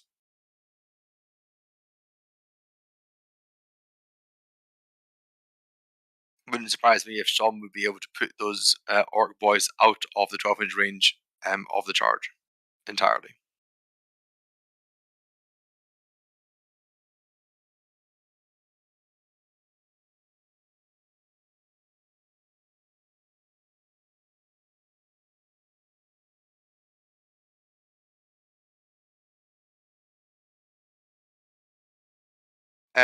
Mitch Balls, Sean is putting on these orcs. Should we switch over to one of the other tables?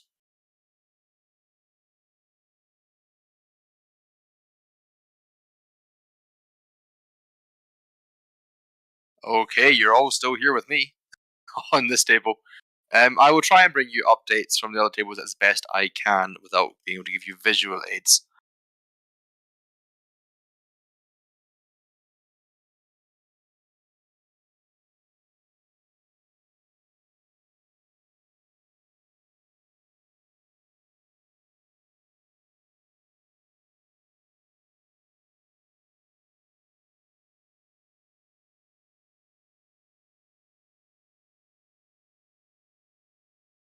That's a lot of orc boys getting out of that truck.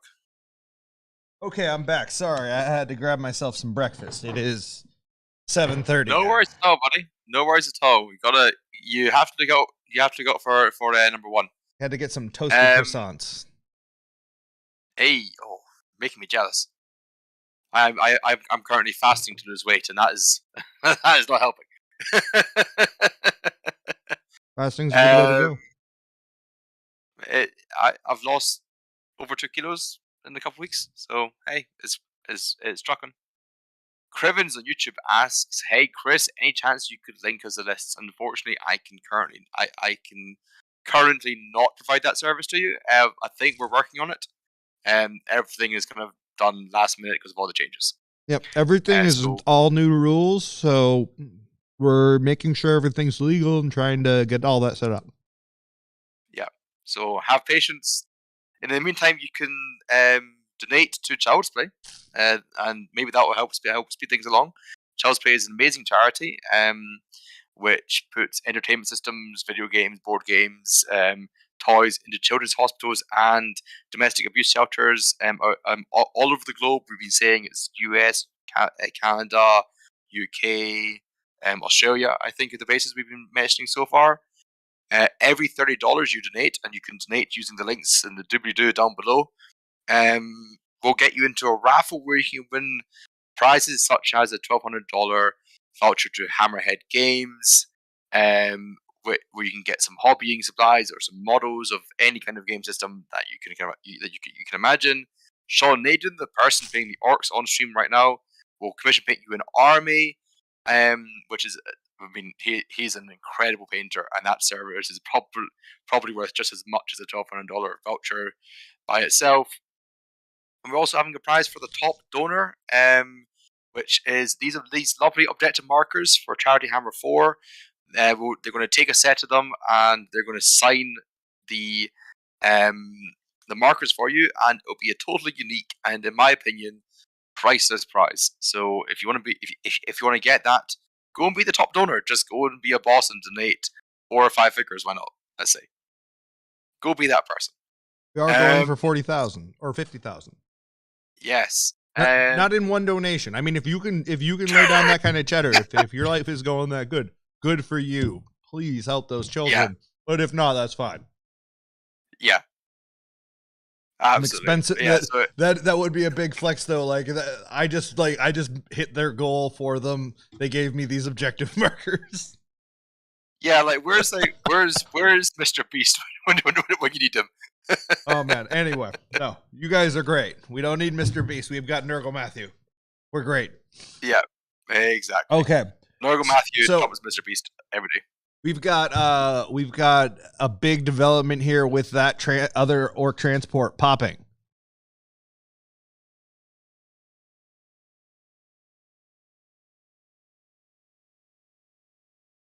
And let's see. Yeah, he's trying to see if he can shoot without a forest. Maybe some of them can. I think the guy who's kind of closest towards JT's board edge is definitely shooting through the forest. But hey, that's for the players to choose, not us.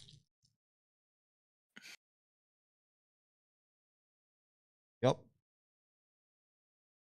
Yeah, it looks like some border shots going. Orcs, the orc boys being toughness 5 is definitely going to help them here, but they are still running with t-shirts. So every wound is probably going to kill a guy, and there we go. That's a lot of failed saves onto orc boys.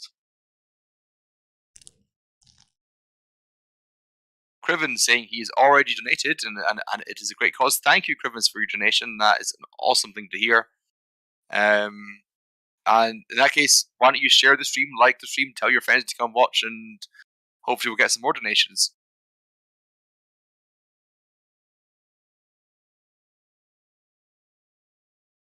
That is still within 12 inches charge range. Maybe JT here tries to rock that 9-inch, 10-inch charge. I think right now he's trying to see if that squad down there can have any sort of range on them, so he can just try and pick off those last 2. Yes, because orc morale is now like is a number of boys around them. Is that right? I do not know. I'm going to go check. We have shooting. Yes, so we are trying to see if those shots can be fired, according to our tech priests.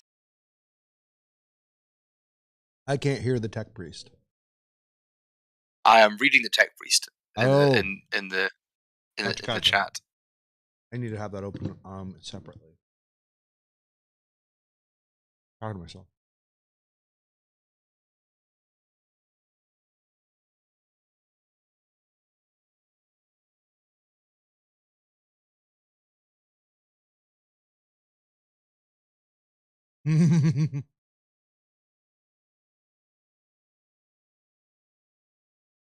we can't assign a value.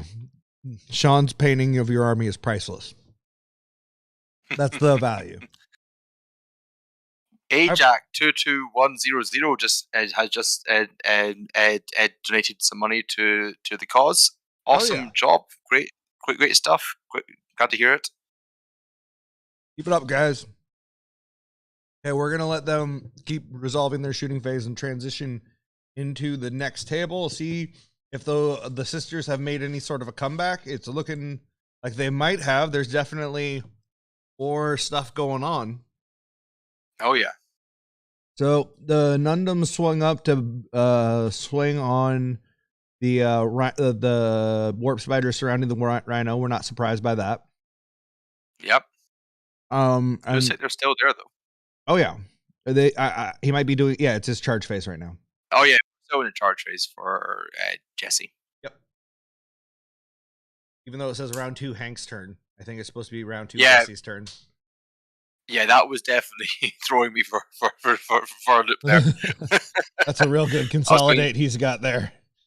Yeah, I was like, I was thinking, this must be round 3 Hank. No, this is round 2 Jesse. And it looks like those sisters, that little platoon of sisters in the top left, just starting to come out.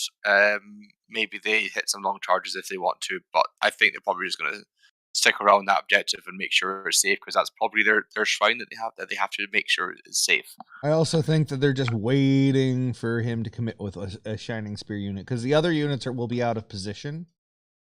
Because the unit in his backfield there is going to have to move up to what it's set up for if someone makes a move on his front Shining Spears. It's not set up in a aggressive second wave, so there'll be a turn beat in between, which is what I think Jesse is waiting for, is to get him to just commit one squad of Shining Spears, kill them.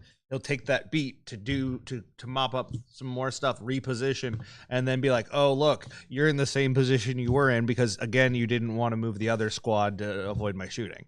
So I think that's kind of the game he's playing, but we'll see if it pays off. Yeah. Hank right now is going to set up a bit like an onion. It has layers of defense, channeling that inner Shrek. Absolutely. Yeah. Never underestimate the value of just projecting threat over an area of table. It's huge. Oh yeah, never, like, the ability to control what your opponent will do is cannot be underestimated or overstated for how good it is. Meanwhile, my dog was chiming in there with a lovely yawn, which may be the stream heart. I don't think so. Okay, good. I'm yawning a lot, and no one's hearing it, so I think we're good. That's just Charity Hammer, though. Like, when you're this deep in, we're going to be giving away stuff in 18 minutes, guys. So if you're going to be doing any donations before this run, you're interested, you want that red gobbo, you want the bragging rights, or maybe you're a Blood Angels or Space Marine player or a Demon player. Like, we've got stuff for all types here. We accept everyone except Tau. Go away. Yeah. No, I'm kidding. Every $30 you donate gets you one entry into the raffle. So if you want stuff, donate $30. Simple as that. Good morning, Stoic. Or the Stoic. Yep. CharityHammer.com. Go make those donations so we can give you stuff. Let us give you things. Why aren't you donating? I want to give you things. Seriously. I mean, you're just take our one stuff, please. prayer to RN Jesus away from winning something. That and some money. And that money wasn't going to do anything anyway. What, you were going to get a coffee that had calories of a milkshake? Nah, you don't need that. Like, come on. Sick kids. Let's do this. I'm not above guilting people for charity. Let's do it. Oh, yeah. No, yeah. gotta use that guild. Yeah, don't go and order that unhealthy takeout. Donate some money, get a red gobble, much better.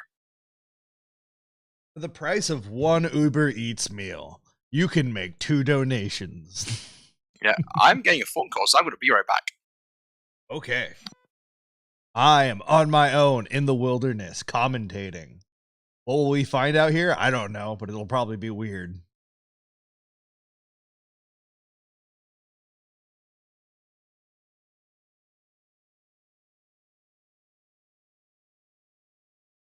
Okay. So, we see Hank has effectively screened on his objective, and Jesse is launching into that with, I'm guessing, the Sacristans. So, pretty effective. We'll see how that pans out. And then, yeah, it's a pretty conservative play. The Nundums are going to pick up the Warp Spiders, I imagine. If not, the Rhino will do it for sure.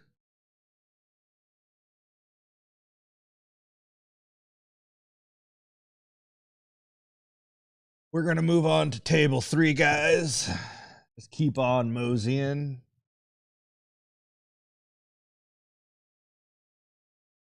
Okay. So this one, we can still see a lot of Custodies left. The Gene Stealers did not... Oh, Josh. Man, this is not looking good for GSC. However, they can play the mission very well. He can always pull... He might be able to pull something out, but man, it looks like there's a lot of Custodies left.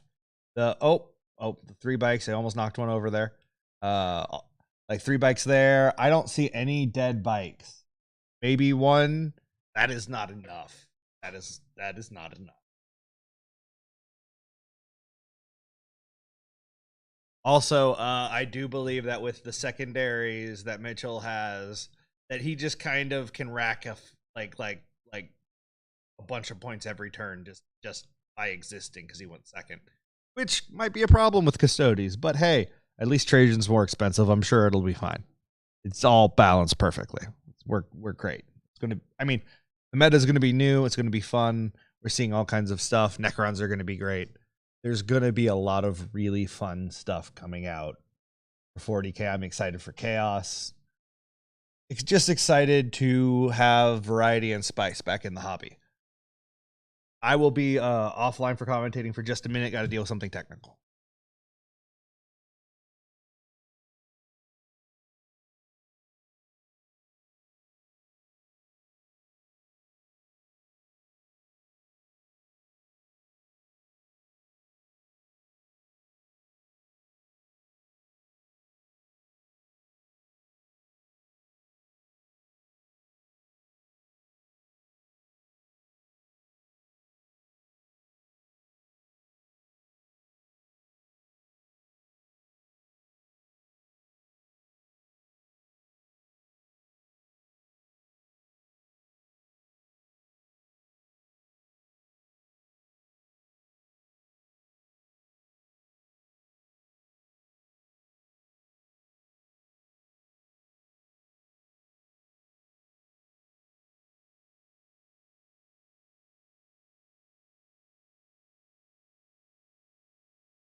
Okay, guys, I'm back. Sorry about that. Was just trying to make sure that there wasn't a technical issue. Wasn't sure. We are good to keep on going. So, again, another 13 minutes till I'm doing that giveaway. Every $30 gets you an entry. Gotta just get them in there. The odds are only going to get harder because more and more people donate. Like, we're only at Friday morning. I say that I'm enthusiastic, but at the same time, man, that we've got a long ways to go. So get those donations in. You've got a better chance now than you're going to have any time later. Okay, so I don't see a lot of GSC left, but what I see left seems to be on objectives. So let's see what his primary score is. But this is not looking good. Looking rough. So we're going to go right back. Oh, yeah, we're going to go right back on over to table 2 or table 1, I'm sorry, where we've got some Grey Knight on green skin action. Here we go. Now we can see just to the right of the center objective, we've got JT's Grey Knights charging into a large truck. No idea what kind. But that's okay. And the orcs that piled out of the other transport also looking pretty rough. And there's going to be some morale checks. And we'll see if he can pop this transport, because that could create a problem for Sean, that he doesn't have quite the mobility he needs to. And then all of a sudden, Grey Knights really start to like be able to just chunk away parts of his army. But you can never count Naden out.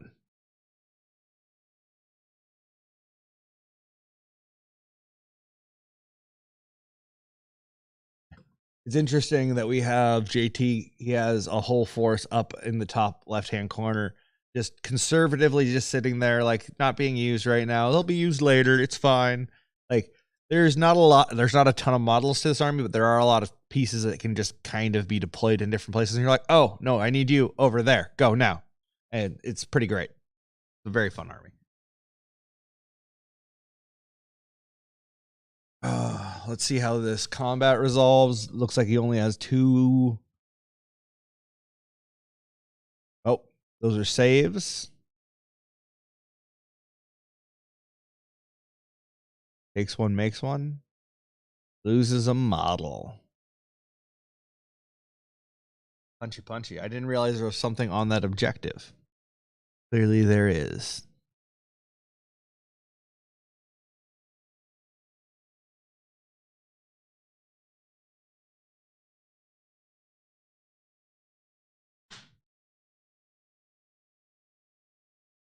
Okay, moving on to the next game, guys. Is any game, if you have any questions on games, I can go get answers, anything at all, just let me know. We're just kind of going through each one right now, seeing kind of what matters. And if there are any pivotal moments we want to kind of focus in on, anything dramatic, fun, interesting. Also, 9 more minutes, guys. Make those donations, charityhammer.com.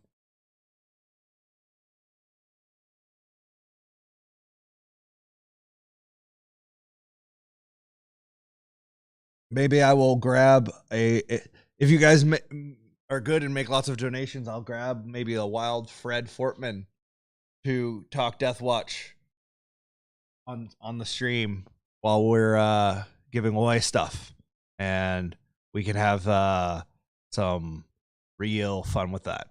Yeah, I'm really excited about Death Watch. They are super cool. So I might do it anyway, but you won't know. I mean, unless you donate enough, and then you'll know.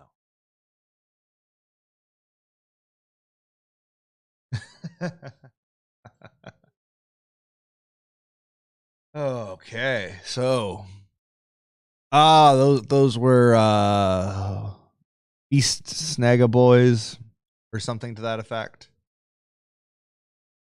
Squid Hog Boys, that's what they are. Deathwatch 208 says yes, do that. He's not biased. Like, there's no agenda there. I think this guy's legit. He's definitely looking out for everyone's best interest.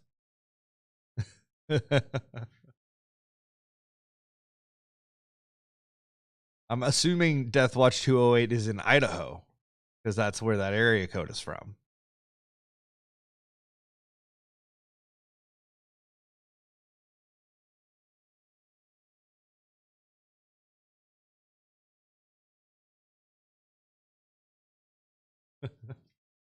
You're very popular, Fred. I'll be grabbing you in 7 minutes.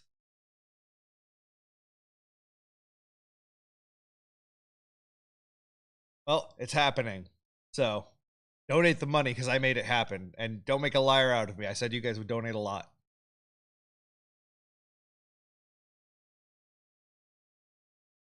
Nope, Fred is the Deathwatch master. It's impressive. Just the different mechanics that you can just roll together is so cool. And then you're like, oh, no, I'm just going to be this chapter now. Have fun with that. I have returned. Hey, we've got 2 commentators. Having dealt with having dealt with phone calls. Nice. So not a lot of yes. change to the game state over here for Sean and JT. I feel like JT's playing it very conservatively, but he's getting a lot done. That vehicle can't really do what it wants to do anymore. It's there's lots of good things going on. Let's go see how these sisters are faring now that they've scraped some filthy pointy ears off of their rhino. Well, those pointy ears are definitely gone. Yeah, it looks like there is less Eldar in the middle, but still some. We have a wall called by the orcs, according to our lovely tech priests in the background. So the orcs are going for it. In the other games, so we'll have to check back with them in about 10 minutes to see how that's shaping up. Absolutely. Okay. Someone just messaged me saying, "Say wall louder so that Innes can hear me." I mean, Innes is actually quite close to me right now. He is about 5 minutes drive away, so maybe if I shout, but I don't want to scare the dog. I mean, you can also just go there and EP his house and just say it was with love from America. Don't tempt me. I mean, unless he unless he doesn't own his house and it's someone else's, don't do that then. It's his parents. Yeah, don't do that. They already have to deal with him. I don't want to inflict more on them. Yeah, exactly. Or maybe they deserve it because they made him. I'm not sure. It's one of those two or both. Could be both. Two things can be true at once, I learned. No comment. Oh, we love it. If you're not ragging on him, then how will he know you love him? He can't accept the praise. It looks like we have some shiny spears running up to deal with some sisters. Oh, they're going to hurt. He made the move. We're going to see how that sorts out. How did a mosquito bite me through my sweatpants? What? Come on, Washington mosquitoes. You're not supposed to be like Alaskan mosquitoes. Well, clearly it rolled a 6 and got rends. So that was AP4 against your t-shirt save. Yeah, AP2 against my cotton. Yeah. Yeah. Yeah, so we've got the front unit of shiny spears going up to deal with the sisters in the top left-hand side of your screen. Maybe we'll see the unit that's currently sitting in the back coming to deal with the center. There is a whole squad of bikes that is not where it was. That was down in the back right corner. I don't know what happened to them. Oh yeah, where did they go? What models are on the outside of that building? Is that Eldar or is that sisters? Maybe we have some Repentia coming on the left. That's the Nundum. No, on the bottom right. Bottom right. Where? Where the bikes were. I got you now. I don't know what those are. Hard to tell. Yeah, I mean that could be Repentia coming in from the flank.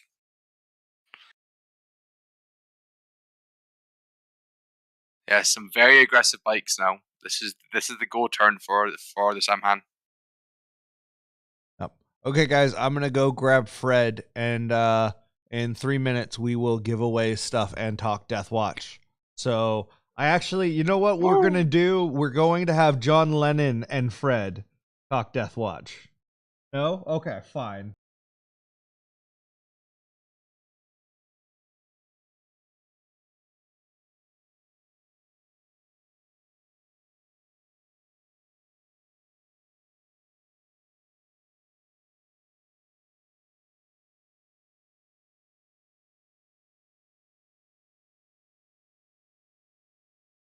We are back up. Can we get confirmation for our 2 streams for audio? As you can hear, my voice is starting to go, but it's not there yet. Just a little bit, yeah. Yeah. Have some honeyed tea. That's my tip. I mean, that sounds lovely, but I what I've had instead is Dr. Pepper. So, that's like good tea. They both have caffeine in them, and I assume that they just take the secret ingredients and just baste them in the sugar syrup. So it's the same thing. we have some deep striking guardians by the looks of it coming in for the Eldar. Oh, that could be on some hurt. Guardians get a lot of shots at strength 4, which kind of what sisters do not like to be hit by. Especially with Rend. Yep. If he has it. Gets it. Yeah, that's a pretty big gap left in for those guardians to come down. People are like, I don't mean this in a way to be negative towards any player. I feel like it should be easy to screen on such small boards because I'm used to 6x4 still. My brain still like does all the dimensions that way. So I'm like, well, but it's like you just have to put like these units here, here, here, and here, and here. But I think people, it's a really great skill to learn how to visualize that. Hey, these are the little like deny bubbles. It's still an aura. It's just a different type. That's how probably the best way to describe it. Yes, is definitely something to get into a good habit of. I'd like not to rag on any player as well, but what Jesse could have done is the Zephyr we were sitting in the top left hand side of the screen could have a couple of members tail out, be relatively safe from shooting, and probably not be able to fit those guardians in. Well, also the characters that are just sitting on the objective back there. There's another unit back there. There's plenty of things that could screen. That's, and again, this is not like to knock him. Like this is early morning game. Like there's a lot going on, but it's definitely a habit to get into. What I recommend is you take cardboard and you cut. It's a 19-inch circle. If you do a bunch of those, it's a really easy way to visualize like what a guardsman or a scout or whatever. That tells you how long ago I started doing this. Scouts were still relevant. It's a great way to visualize out the table. You can lay it out and be like, okay, if I max out 2 inches out, this is what that actually looks like. This is how much space that actually takes up. And you'll very quickly be like, oh, I'm going to stretch here. I'm going to stretch there. And it becomes part of how you just place your units. Yeah, I think you need something like 5, like somewhere in the range of 5 to 10 models on 32 mil bases on 25 mil bases to screen out entire table quarters. Yep. From any kind of meaningful reserve. Yep. And also, you don't really have to do it on the 9-inch as well. You could, if his Terminators coming in, do like 10 inches. You don't, because you have to stop the entire model getting down. Yeah, so it's very good. Or it can also be obviously if you're a Space Marine player, you can have 12-inch, which is just phenomenal. Like when you look at infiltrators that way, and you're like, oh, that's why they're an extra 20 points. And you're like, oh, I'm just gonna take 2 5-man squads, and look, 3/4 of the board is undeep strikeable, and they're just standing behind a wall, going, cool, bro. Yeah, I'm just gonna chill. My armor of contempt and my cover say, shoot me. Yep. And also they're Primaris, so they can be transhuman, and they can be minus 1 to hit because of smoke grenades. But a fun fact about the infiltrators, they stop things like the Sanguinor coming in and using the heroic intervention from reserve trick that he can do. So those infiltrators block any kind of reserves, even the shenanigan-y types of reserve. It is amazing. Which is incredible.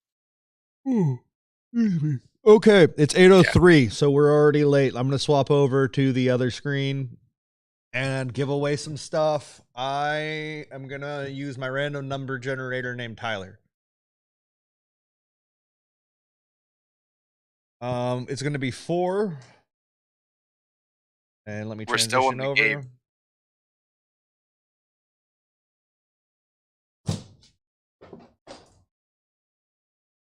I'll call out the numbers if you look at, or do you want to look at the spreadsheet? How do you want to do it? Either way. I have the spreadsheet. Call out numbers.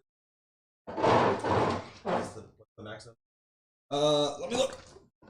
It was 247 before, but I've been encouraging people to donate, so I expect it to be higher, although we will see.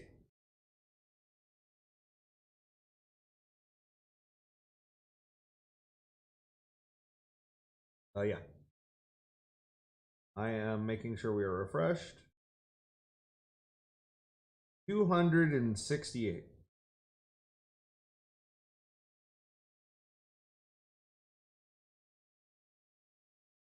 Yeah. So we're gonna start with the bloodletters. 102. Sure, that's not already taken. All that range.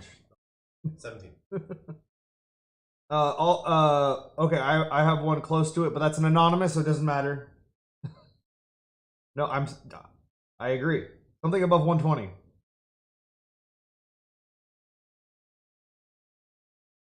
Oh, hey, you got one. That is Jason. Jason Great Evil.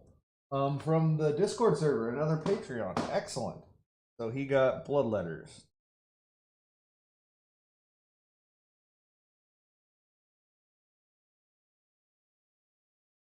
Okay. And next up, we have the Warhammer Commemorative Series, Space Marines Terminator Chaplain Tyranids. That's really freaking cool, actually.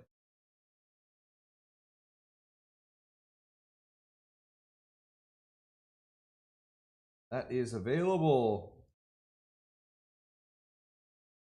That is an email. I'm not going to say it out loud.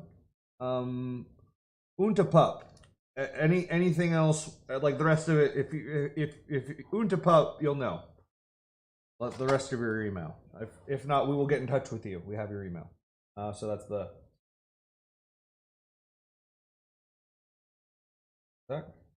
Captain. Post. And then 261. That is Nick OJ. Is that Naj?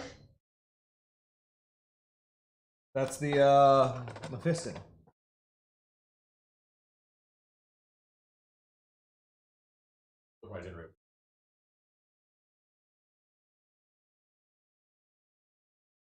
Yeah.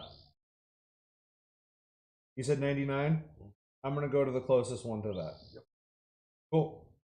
That will be Josh Bagwell with the red Gobbo.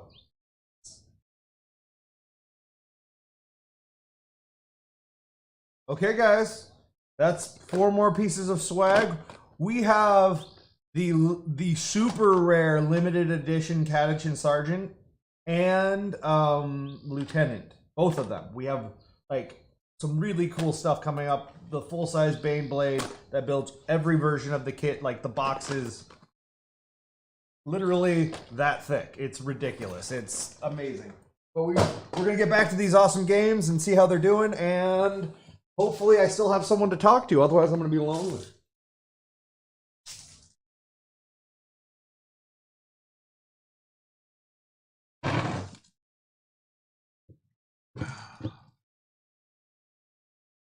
Hello? To have another Excellent. 10 minutes before I have to go. Oh, you are a legend. Love it. Love it. Yeah, okay. I have to go and help a friend. Well, that's what friends are for. So. Hey. So let's go. So we have the wall. Yeah. Wall has been called. I told you, when you let Naden into the middle, it's always a problem. Sure is. He has used his transport and gas to really effectively block off any sort of interaction with that objective. He's like, just no, not happening. You have to get through so much. Yeah. Like what he has put there is just, that's a really beautiful play. Again, it's a subtle thing that you're going to see from